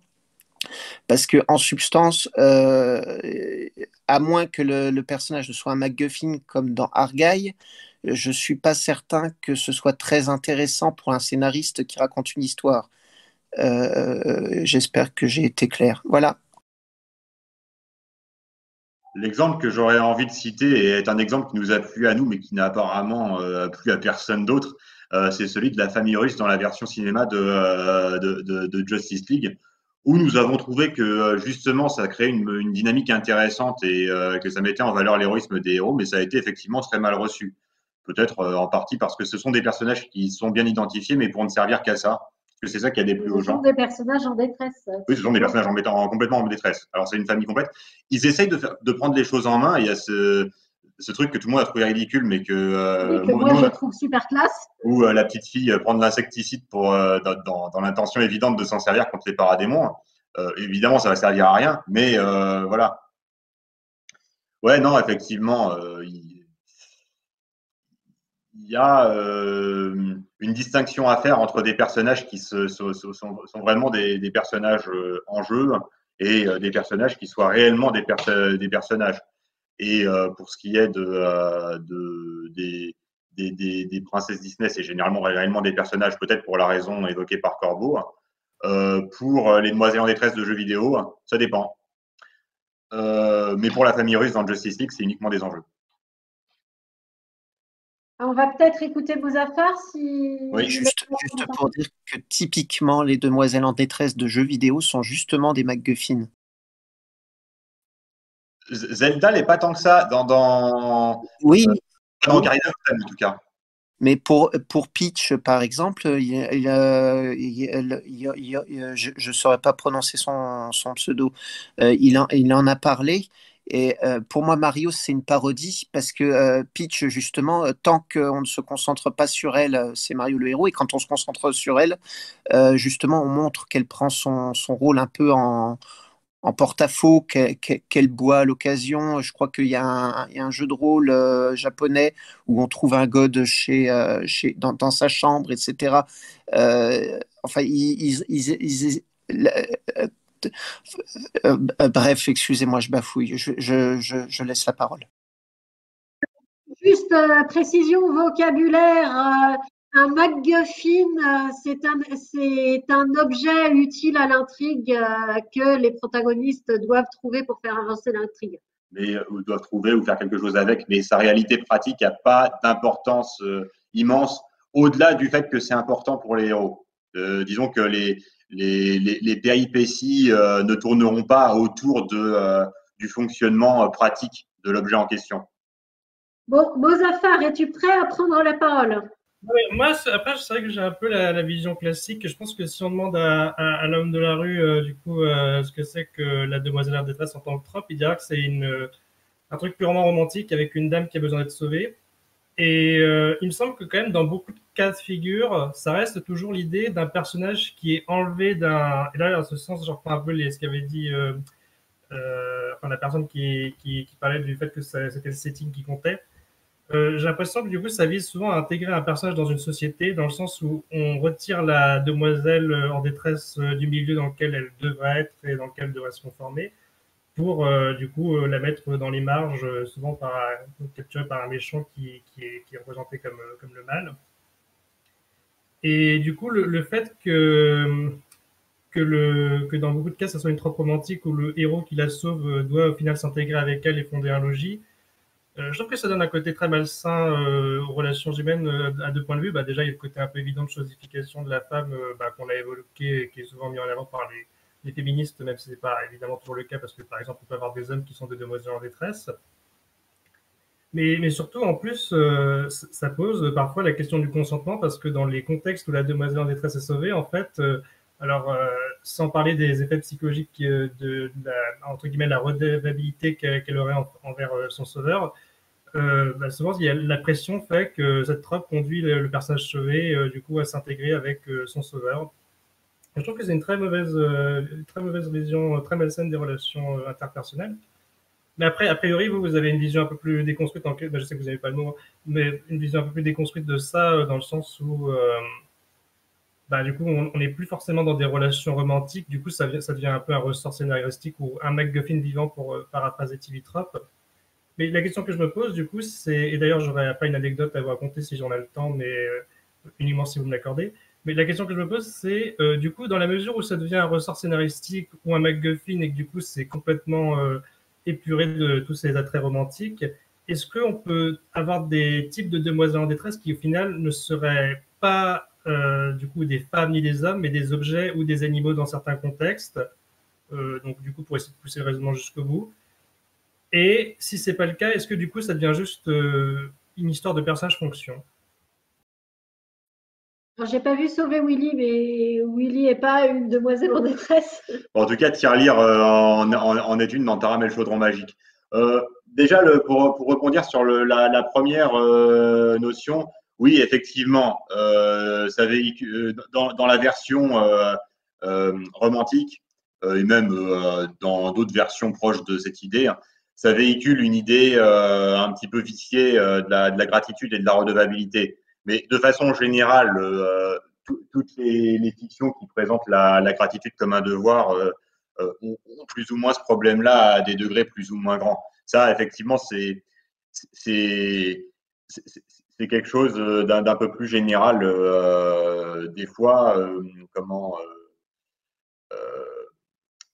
des choses qui paraissent éthiquement meilleures sont en fait extrêmement malsaines dans l'ensemble.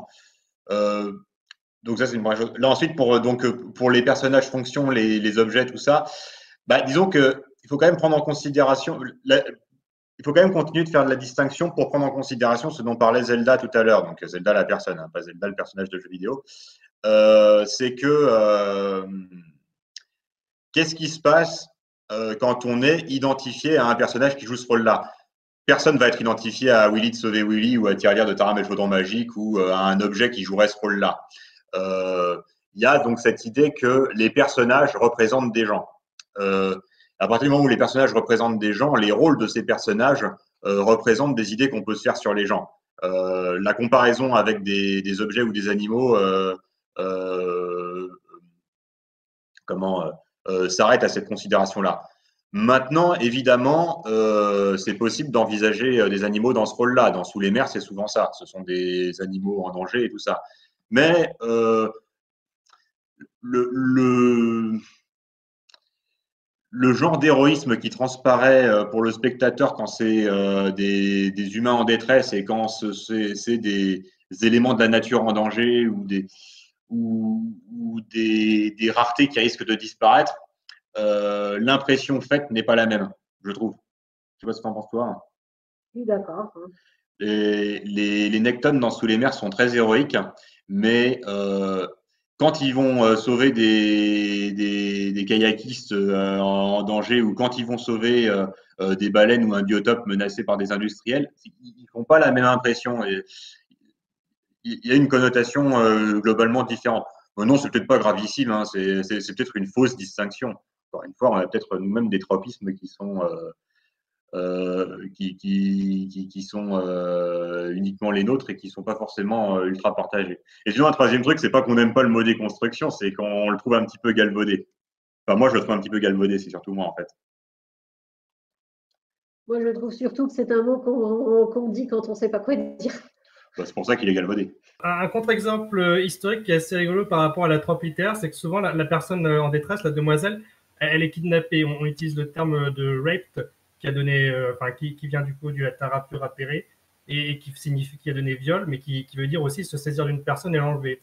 Et dans un contexte historique médiéval, donc le terme de rape, ça peut soit vouloir dire du sexe sans consentement, soit l'enlèvement d'une personne sans son consentement.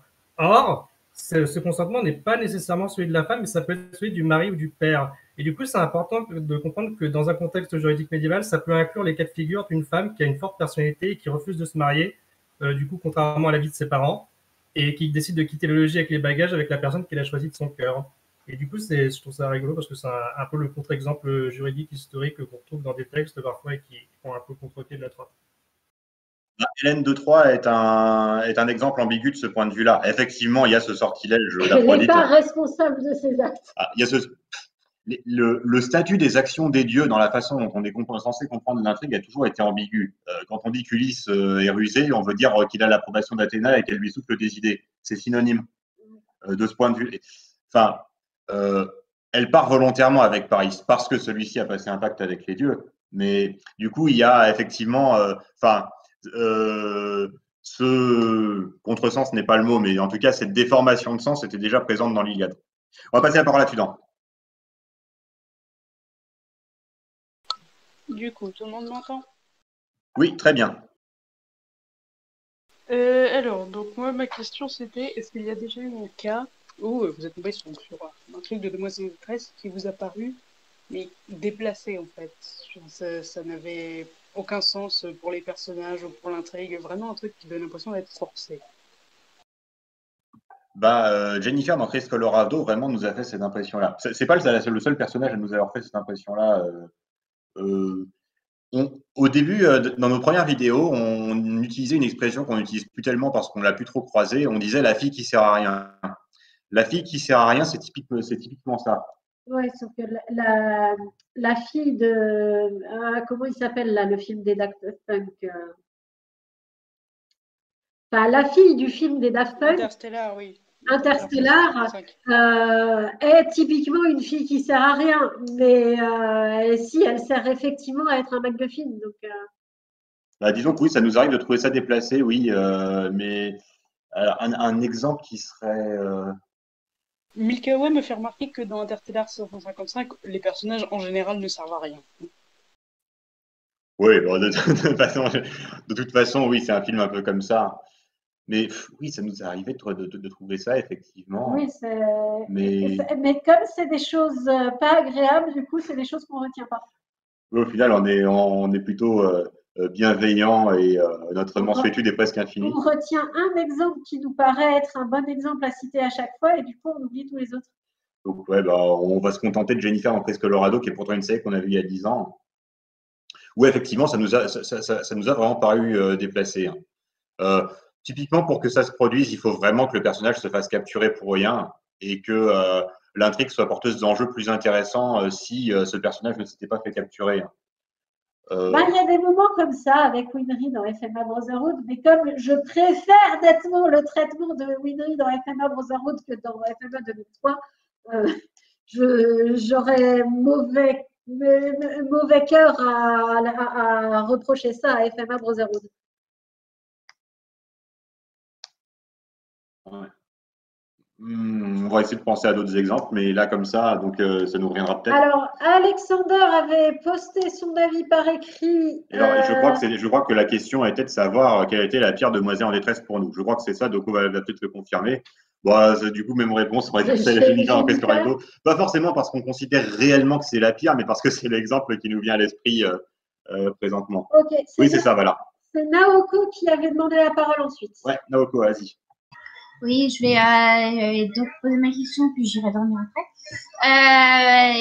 En fait, c'est pas une question, c'est juste une remarque que je me disais, mais c'est vrai que Disney, depuis le début du TGS et de leur saison de lettrage, a vraiment, j'ai l'impression de vraiment faire en sorte que ce soit pas, oui, la fille tombe amoureuse parce que le mec l'a sauvée.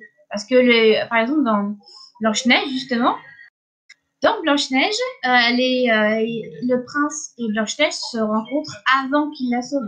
Et finalement, tombent amoureux avant qu'il la sauve. C'est ce que disait Corbeau, en fait. Ces personnages féminins de Disney des premiers temps sont des jeunes filles qui rêvent abstraitement d'amour de la part d'un prince de préférence. Parce que l'intrigue se place de leur point de vue, pas du point de vue du prince envers lequel elle devrait éprouver de la gratitude ou quoi que ce soit. Et c'est vrai que je faisais aussi la remarque, c'est qu'il y a des gens qui pensent que le héros des jeux Zelda s'appelle Zelda, alors qu'en fait, et je pense que, et je me demande si c'est pas par rapport au fait que on imagine souvent la princesse Zelda comme une demoiselle en détresse, alors que moi, j'ai joué pour l'instant qu'il y a 3 jeux, 4. Enfin, je me souviens surtout de deux jeux que j'avais finis. Et dans le premier, je me souviens pas du tout avoir vu Zelda, avoir vu Zelda. Et dans le second, finalement, Zelda, c'est justement Breath of the Wild où Zelda, elle retient Ganon le temps qu'on arrive. Et c'est surtout, c'est pas vraiment la sauver le truc, c'est venir à l'assister parce que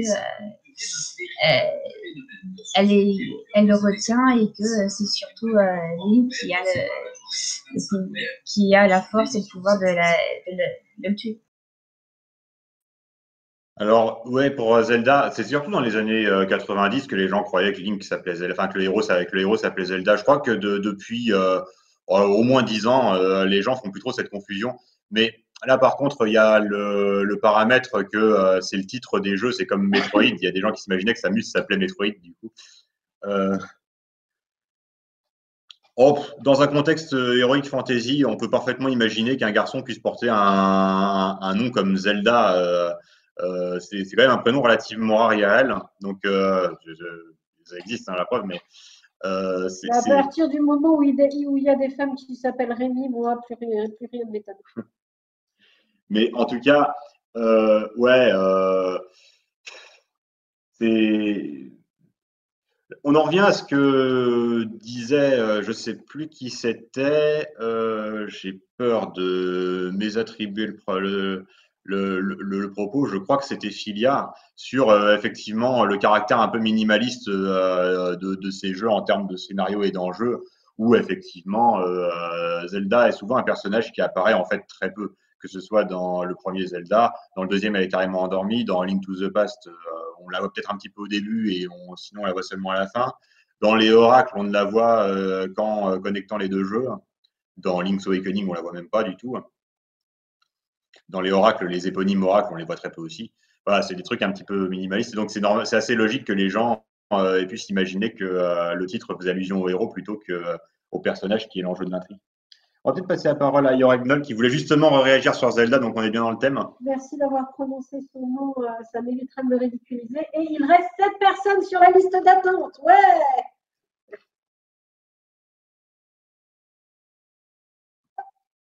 Alors Yorek, c'est à toi. Allô, on m'entend bien? Très bien. Ok. Je voulais revenir sur pas mal de choses qui avaient été dites. Bon, déjà, bon... Je suis sûr que Zelda va m'en vouloir. Non, je plaisante. Bon, le fait qu'effectivement on qualifie quelqu'un de DED ou pas, j'ai envie de dire, après, c'est quelque chose, je pense, qui peut être instinctif. Et je pense que Corbeau disait ça de manière très juste. Il me semble que c'était lui qui disait que bon, si on demande la définition d'une DED au premier type qui passe dans la rue, oui, il va nous ressortir l'archétype très stéréotypé, etc. Le cerveau, de toute façon, fonctionne, je pense, de manière très, très stéréotypée, ce qui fait que, ouais, bon, un mec avec un physique patibulaire ou je sais pas trop quoi, ou très moche, peut-être qu'on va plus s'en méfier que quelqu'un qui aura un beau visage. Enfin, alors que bon, c'est clair que le mal n'a jamais l'apparence du mal, hein, mais voilà. Il y a déjà de ça. Ensuite, je reviens sur le jeu Zelda cette fois. Alors, il y a quelque chose. Alors, c'est vrai qu'effectivement, on est parti d'une recette, on va dire, assez simple, un petit peu comme dans Mario, mais bon, Mario aussi. Je crois que c'est Miyamoto qui l'avait dit, il me semble, mais qui s'inspirait ou qu'il a fait sa propre version du triangle Popeye, Olive et Brutus. Tiens, j'aimerais d'ailleurs que justement vous me donniez d'ailleurs votre avis après sur le personnage d'Olive. Demoiselle en détresse parce que c'est une femme ou pas, vous de me dire. Mais pour revenir à Zelda plus précisément, alors ouais, Zelda a effectivement beaucoup de pouvoir, maîtrise la magie, etc. Le problème, c'est qu'effectivement, le triangle Zelda, Ganon, Link, c'est pas quelque chose qui est très dissociable. Et j'ai même dit, c'est quelque chose qui est très complémentaire. Je veux dire, voilà, Link, Ganon et Zelda ne sont rien s'il y en a que 1 sur 3 ou 2 sur 3. Aussi, j'ai l'impression que finalement, c'est même un triangle qui fait une sorte de boucle en quelque sorte, à savoir que oui, Ganon va toujours tenter de mettre échec et mat Zelda, ou en tout cas de l'affaiblir, de la capturer, etc. Link va être celui qui va, on va dire, trucider Ganon, mais on oublie souvent à côté du triangle, c'est-à-dire en fait le rôle ou le lien entre Zelda et Link, parce que si on regarde bien, en fait, c'est Zelda qui est le plus vital à Link et pas l'inverse, parce qu'en fait, sans Zelda, sans ses conseils, sans sa sagesse, sans le fait qu'elle connaisse extrêmement bien le royaume, ses tenants, ses aboutissants et quelles sont les armes pour vaincre le plus efficacement Ganon, Link ne serait rien, il serait complètement paumé, incapable de faire effectivement la quête de ce pourquoi il est destiné, ou alors le ferait très difficilement, ou en tout cas Ganon aurait largement le temps en fait de prévoir un plan pour le contrer. Et aussi, oui, d'accord, Zelda a la magie, etc. Ah, mais Ganon, j'ai envie de dire, Ganon est quand même, à beau avoir la Triforce de la Force, c'est pas quand même le dernier des imbéciles. De sorte, effectivement, il connaît le pouvoir royal, il sait sur quel levier et sur quelle faiblesse s'appuyer pour le diminuer, voire le soumettre. Par contre, je suis désolé, mais Link qui vit caché, qui ne connaît rien du monde, qui est littéralement, comme vous avez dit, le clampin très loin dans la nature, qui ne connaît absolument rien de Sorion. Déjà, premièrement, pourquoi Ganon irait justement là où il est, et deuxièmement, même quand il se révèle, pourquoi Ganon en aurait peur. Et c'est ça, là, effectivement, on joue sur un côté un petit peu très Shao Kahn, où Ganondorf va généralement trouver Link très insignifiant. Et c'est parce que Link symbolise le courage, justement, cette vertu du courage, que justement, il a l'abnégation, alors que pourtant Ganon est très fort physiquement, a littéralement bien préparé son plan, a les forces des ténèbres avec lui, etc. C'est peut-être pour ça que justement Link gagne, mais sans les conseils de Zelda, sans cette guidance pas à pas qu'elle fait, Link ne vaut rien. Link littéralement serait paumé. Alors, Link n'a aucune connaissance du monde dans lequel il est, puisqu'il est littéralement il est reclus, et un jour il va y avoir un événement qui va le faire sortir de son cocon en quelque sorte. Hein. Alors que Zelda connaît bien, étant la princesse du royaume, elle connaît très bien tous les tenants et aboutissants et tous les rouages du monde. Et un dernier truc sur je voulais revenir, c'est sur Zia. Alors oui, Zia est peut-être un petit peu plus DED que les deux autres, mais j'ai envie de dire, Zia est celle qui est un peu comme Zelda, qui garde un peu plus la tête sur les épaules que Esteban ou Tao, qui vont très souvent se battre pour un oui ou pour un non, ou qui vont être très souvent dans l'émotivité, dans l'émotion, dans la réaction, on va dire, comment dirais-je, pas très mesurée ou pas très raisonnée. Oh non, pas tellement. On a revu la série récemment, justement, donc non, pas vraiment. Mais il te remercie tellement intérieurement d'avoir parlé de Zia. Oui, c'est bien, parce que du coup, ça me permet de dire pourquoi on a choisi cet exemple-là plutôt que n'importe quel autre.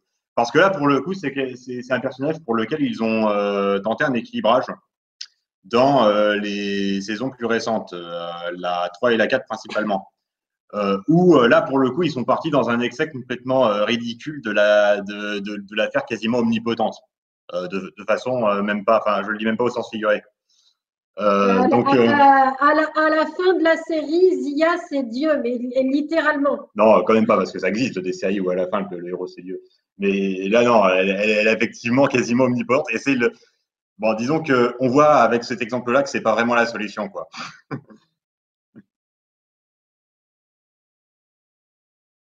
Donc, ensuite, on va quand même, Ozip Cobblepot nous avait demandé si ça existe, les demoiselles en détresse. Bon, on en a parlé pendant l'exposé, mais on peut réévoquer Alan dans Jumanji.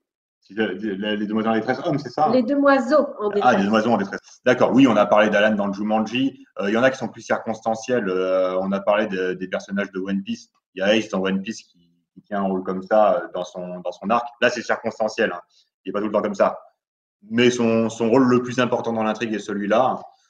On a parlé du cas circonstanciel de Batman dans l'œuvre du pingouin, mais ça, c'est pareil, c'est circonstanciel. Dans X-Men 3, le mutant qui a le pouvoir d'annihiler les pouvoirs des mutants en tient un peu lieu. C'est l'enjeu de l'intrigue. Oui, voilà. Ça arrive en fait. Alors, il y a des cas comme Alan, et puis sinon, il y a des cas d'un personnage, peut-être généralement. Mais je suis débile. Il y a Kay dans La Reine des Neiges.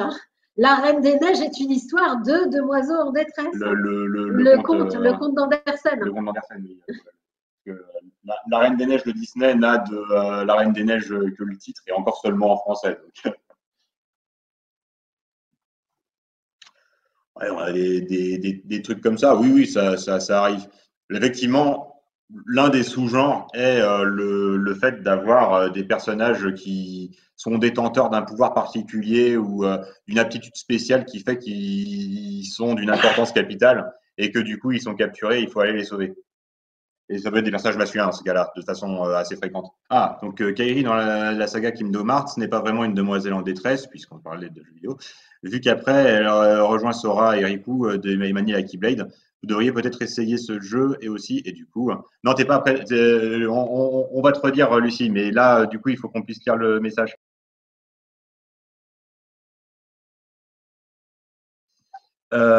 Vous devriez peut-être essayer ce jeu et aussi une série n'est-elle pas obligée d'avoir une demoiselle en détresse? Non, bah, c'est pas obligé du tout. Hein. Il y a des tas de séries, de films, de livres qui n'ont pas du tout ça. Pour Kingdom Hearts, il faut savoir qu'on n'a pas beaucoup le temps de jouer, mais merci pour la suggestion. Ça me fait penser qu'il nous demandait, quelqu'un d'autre nous demandait, c'était Yoregnol, je crois, ce qu'on pensait de Olive dans Popeye. On n'y connaît rien, donc à Popeye. Donc on ne pourra pas te renseigner. Popeye, je n'ai pas revu depuis que je suis toute petite, donc je ne m'en souviens pas assez. Et maintenant, Lucie Sparkle, c'est ton tour. Non, il y a Vimer. Il y a Vimer d'abord. D'accord. Donc ce sera juste après Vimer. Alors, c'est quoi le... Donc, c'était plus pour dire, pour vous rebondir, il y a longtemps que la convention collective des sauveurs, chasseurs de dragons et tout ça exigeait la moitié du royaume et la main de la princesse en cas de sauvetage. Mais bon. Sinon, j'avais une question que je devais passer que je voulais poser, c'était, on a une demoiselle en détresse, d'accord, mais est-ce qu'on n'a pas, est-ce qu'on a un stéréotype du héros sauveur? Bah, comme Il on y en a a dit, plusieurs, en fait. c'est pas forcément un héros costaud. Il y en a plusieurs. Il y a les stéréotypes un petit peu semblables à Conan le Barbare, qui, eux, par contre, dans les nouvelles d'Howard, qui sont moins stéréotypés que ce que la culture populaire veut qu'elle soit, mais où Conan est quand même très souvent à se retrouver à devoir sauver une fille qui va être sacrifiée ou qui est l'esclave de tel ou tel culte. Et il la sauve parce que c'est partie de son style de vie. Mais ensuite, il a une intrigue romantique avec qui sera oubliée à la nouvelle suivante. Donc ça, c'est effectivement un type. Après, tu as le type super-héros. Il y a d'autres types comme ça. Mais les personnages héroïques le sont souvent au gré des circonstances. Hein. Quand on prend l'exemple de Star Wars, par exemple, c'est vraiment de l'héroïsme de circonstance. On va passer la parole à Lucy Sparkle. Et ensuite, il n'y a plus que 3 personnes en attente, ouais. Allez, Lucy Sparkle, c'est à toi. Désolé pour l'attente. Des séries animées rip-off. On en connaît relativement peu qui soient réellement un rip-off clair et assumé. Tu parles de séries qui plagieraient d'autres séries ou de séries qui seraient des séries dérivées de films pour surfer sur leur succès? Parce que des séries qui plagient d'autres séries, on connaît relativement peu de cas où c'est facile à établir. Des séries dérivées de films, on trouve de tout. Hein. Il y a des fois où c'est un petit peu feignant, comme ça peut être le cas de Godzilla, qui est dérivé d'un film qui a de toute façon très mauvaise presse et qu'on a de toute façon pas vu. Hein. Et d'autres où ça donne au contraire quelque chose de très bien, comme ça peut être le cas de Men in Black ou des séries Ghostbusters. Et d'autres cas où c'est très paresseux et où ça donne pas grand-chose, comme la série animée Retour vers le futur. Alors, on va passer la parole à Caroline Decac.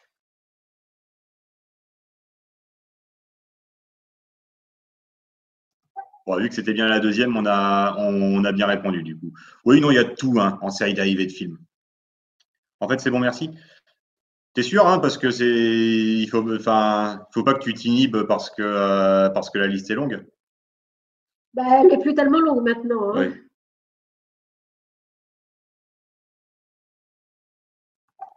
D'accord, très bien. On est désolé si c'est à cause de l'attente. Hein, on maîtrise pas complètement ça. C'est Kevin 103 maintenant. Non, il y a Mozafar. Mozafar, vas-y. Ah, toujours Mozafar. Là. Toujours là à nous embêter. Toc toc. Qui est là? Tolkien est le plus grand auteur de tous les temps en termes d'heroic fantasy. Mais ma question du coup c'est plutôt, est-ce que vous avez des exemples de méchants qui soient une demoiselle en détresse et que ça soit pas non plus une subversion de la trope? Un méchant qui est la méchante de... Je ne peux pas le dire, c'est un spoiler. Attends, on va se concerter. Alors, c'est un truc que je ne connais pas. Qu'est-ce qu'on fait? On va le mettre en spoiler sur le salon. Et on va nous-mêmes cliquer dessus pour que les gens qui verront le stream puissent voir. Je vous dis, c'est un spoiler de Magic Knight Riot.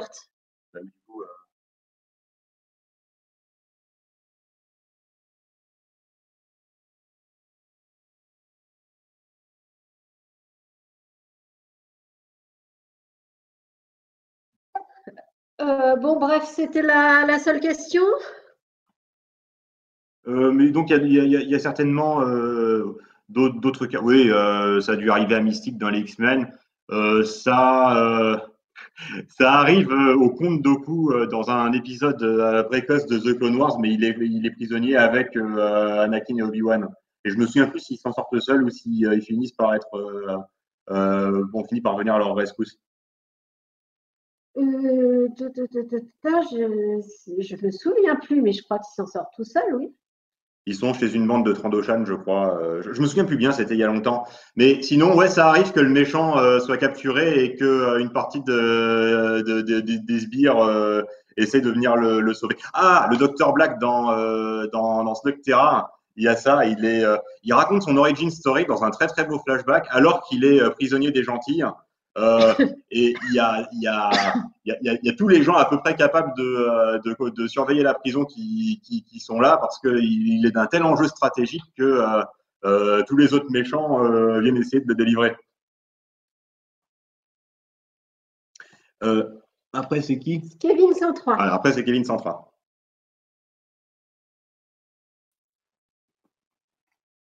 Est-ce que vous m'entendez?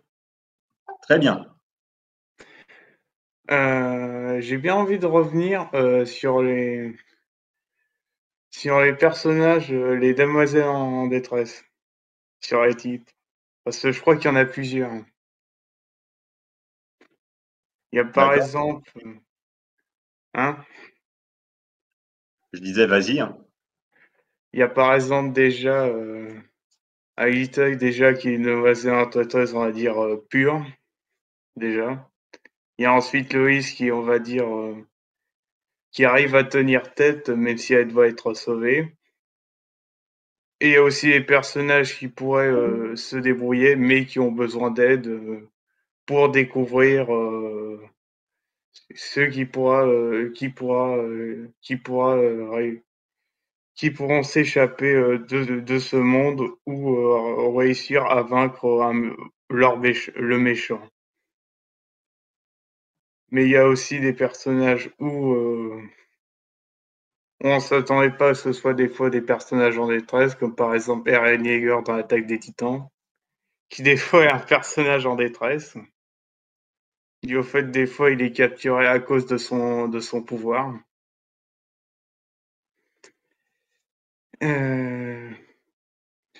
Et aussi...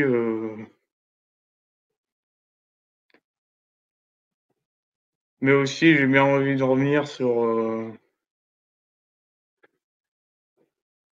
fait que des fois, ça peut être aussi une femme ou un homme qui peut être en détresse, qui peut être faible ou fort, et qui peut plus ou moins se débrouiller, mais qui aura toujours besoin du héros, sinon ce n'est pas un personnage en détresse.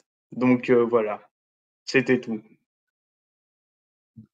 Pour Aelita, qui est une demoiselle en détresse pure, en fait, elle est exactement la même chose que Zelda telle qu'on la décrivait au début de la discussion dans le débat, c'est-à-dire qu'elle possède le pouvoir décisif qui permet de désactiver les tours, et elle a aussi un don de création qui donne plus de potentialité que les autres dons des héros. Mais par contre, elle est la seule qui peut mourir sur Lyoko. Et donc, elle est en détresse même dans l'action pour cette raison-là. Donc, je disais que ça pouvait donner une dynamique intéressante. Pour moi, Aelita est un cas comme ça. Et elle a obtenu le suffrage du public, puisque la série a eu pas mal de succès. Ouais, effectivement, Tefiti entre dans le contexte de ce dont parlait Mozafar dans Vaiana quand on y songe. On va passer la parole à Yorek Ndol. Ouais. Bon, moi. Est-ce que je l'ai bien prononcé?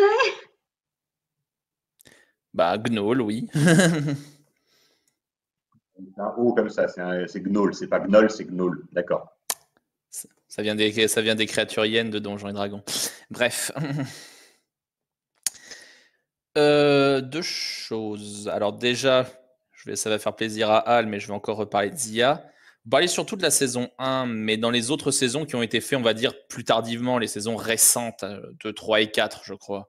Est-ce que Zia a toujours ce rôle ou est-ce que c'est moins présent, ça a évolué dans le bon sens, dans le mauvais sens Comme on l'a expliqué précédemment, non, ça ne reste pas dans le même sens. Non, elle devient omnipotente. Hein, donc, c'est celle qui fait tout. C'est pas une métaphore. Elle se met à avoir plus de super pouvoirs que Mr. T. À la fin, elle a le super pouvoir de faire bugger le scénario pour aller dans son sens. Alors, le truc se ressaisit un petit peu quand même dans la toute dernière section, effectivement. C'est Esteban qui a le mot de la fin, mais comme il se disait que faire de Zia une demi-déesse ne suffisait pas à compenser le très très vague sexisme de la saison 1, ils se sont sentis en plus obligés de ridiculiser Esteban à toutes les épreuves. Je pense que surtout Zia est, on va dire, l'un des trois héros qui est, on va dire, convoité par beaucoup de monde, que ce soit le commandant Gomez, Mendoza, etc. J'ai envie de dire, tout le monde se focalise sur elle plus que sur Esteban ou Tao, j'ai envie de dire. Mais alors que bon, pourtant Tao a pourtant son vase et son livre de Mu, là, fin de l'Empire de Mu, ça pourrait être aussi utile, hein, mais bon. Mendoza se focalise plus sur Esteban, mais effectivement, Gomez et Pizarro se focalisent sur Zia. Aussi, alors je reviens encore à nouveau sur Zelda, etc. Parce que il y en a beaucoup après qui m'ont dit mais c'est pas comme ça dans tel Zelda, mais c'est pas comme ça dans tel Zelda. Alors je vais citer que les trucs que je connais. Bon, déjà les premiers Zelda, je vais dire que ça n'existe pas parce que de toute façon il fallait que l'histoire se fasse, c'était les premiers jeux, etc. Link to the Past, enfin j'ai envie de dire, alors ça reste quand même néanmoins cette histoire où finalement Link est attiré un petit peu en dehors, c'est quand même un peu provoqué par Zelda, puisque c'est parce que son oncle, etc., est protecteur de Zelda que bon, le héros va sortir en quelque sorte de sa cahute. Donc Ocarina of Time, bon, il n'y a pas trop de doute à avoir là-dessus. Majora's Mask, bon, bah, ni Zelda ni Ganon n'apparaît, donc c'est un peu en dehors. Wind Waker, là aussi, c'est un peu Zelda qui force un petit peu Link à sortir de son île. Bon, c'est à cause d'elle que sa petite sœur se fait enlever, mais soit. Pour Twilight Princess, alors on me dit ou non, mais c'est Midona qui guide Link. Alors, dans la première moitié ou les 2 premiers tiers, non. Midona ne se sert de Link. Elle est motivée uniquement par sa vengeance.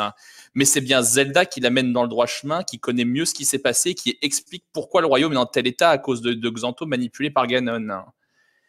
Et c'est bien elle qui guérit Midona et qui sacrifie. Midona ne prend le rôle de guide qu'une fois que Zelda se sacrifie. Pour Skyward Sword, j'ai un petit peu moins de détails, mais alors oui, c'est vrai qu'elle est très paumée au début, mais elle apparaît dans Célestebourg qui lui est complètement inconnue. Par contre, quand Link et l'autre s'aperçoivent qu'il y a un monde qui existe en dessous de leur île volante, excusez-moi, mais c'est un peu eux qui sont paumés. Et Breath of the Wild, alors je ne connais pas exactement, mais Breath of the Wild a un rapport un petit peu plus différent vis-à-vis de ces personnages, qui est plus proche d'un Elder Scrolls ou d'un Witcher que d'un Zelda, on va dire, plus classique. Donc là, effectivement, j'ai l'impression qu'effectivement, c'est un peu Zelda et Link qui sont dans un monde qui a été, on va dire, fracturé et forgé par une empreinte indélébile qu'a laissé Ganon. Donc là, on est un peu sur quelque chose de truc, mais j'ai pas l'impression que dans aucun des Zelda, à part peut-être les premiers, elle tenait vraiment ce rôle de demoiselle en détresse et n'avait aucun rôle dans l'intrigue et était cantonnée à un objet, on va dire, de désir ou de lutte entre le mal que représente Ganondorf et le bien, le courage que représente Link. Dans tous les cas, on a plutôt évité de parler d'exemples trop récents, que ce soit pour les Disney ou pour les jeux vidéo, parce que maintenant, depuis au moins 10 ans, peut-être même 15, ouais, je dirais d'ailleurs même au moins 15, on essaye de faire volontairement des subversions, volontairement des détournements, c'est-à-dire des versions détournées pour déformer le concept dans une version plus avantageuse pour ces personnages féminins, en tout cas. Donc, on a plutôt esquivé ces exemples récents. Sinon, avant de… Oui. Georges avait demandé la parole et je pense qu'il aura le mot de la fin sur la demoiselle en détresse parce que plus personne n'a demandé la parole ensuite. Donc après, on va peut-être arrêter l'enregistrement et vous autoriser à parler d'autre chose. Ouais, on va dire ça. Donc Georges, vas-y. J'avais pensé à un cas où justement dans Dark Chronicle, je me suis tapé toutes les cinématiques en anglais et en japonais. Dans le premier chapitre, c'est le héros principal, il se fait traquer par un des méchants, il se fait sauver par la gentille secondaire. Et du coup, le mot de la fin, je veux parler de ça à mon professeur de SES. Et je vais lui montrer votre enregistrement que vous aurez mis sur YouTube. Voilà.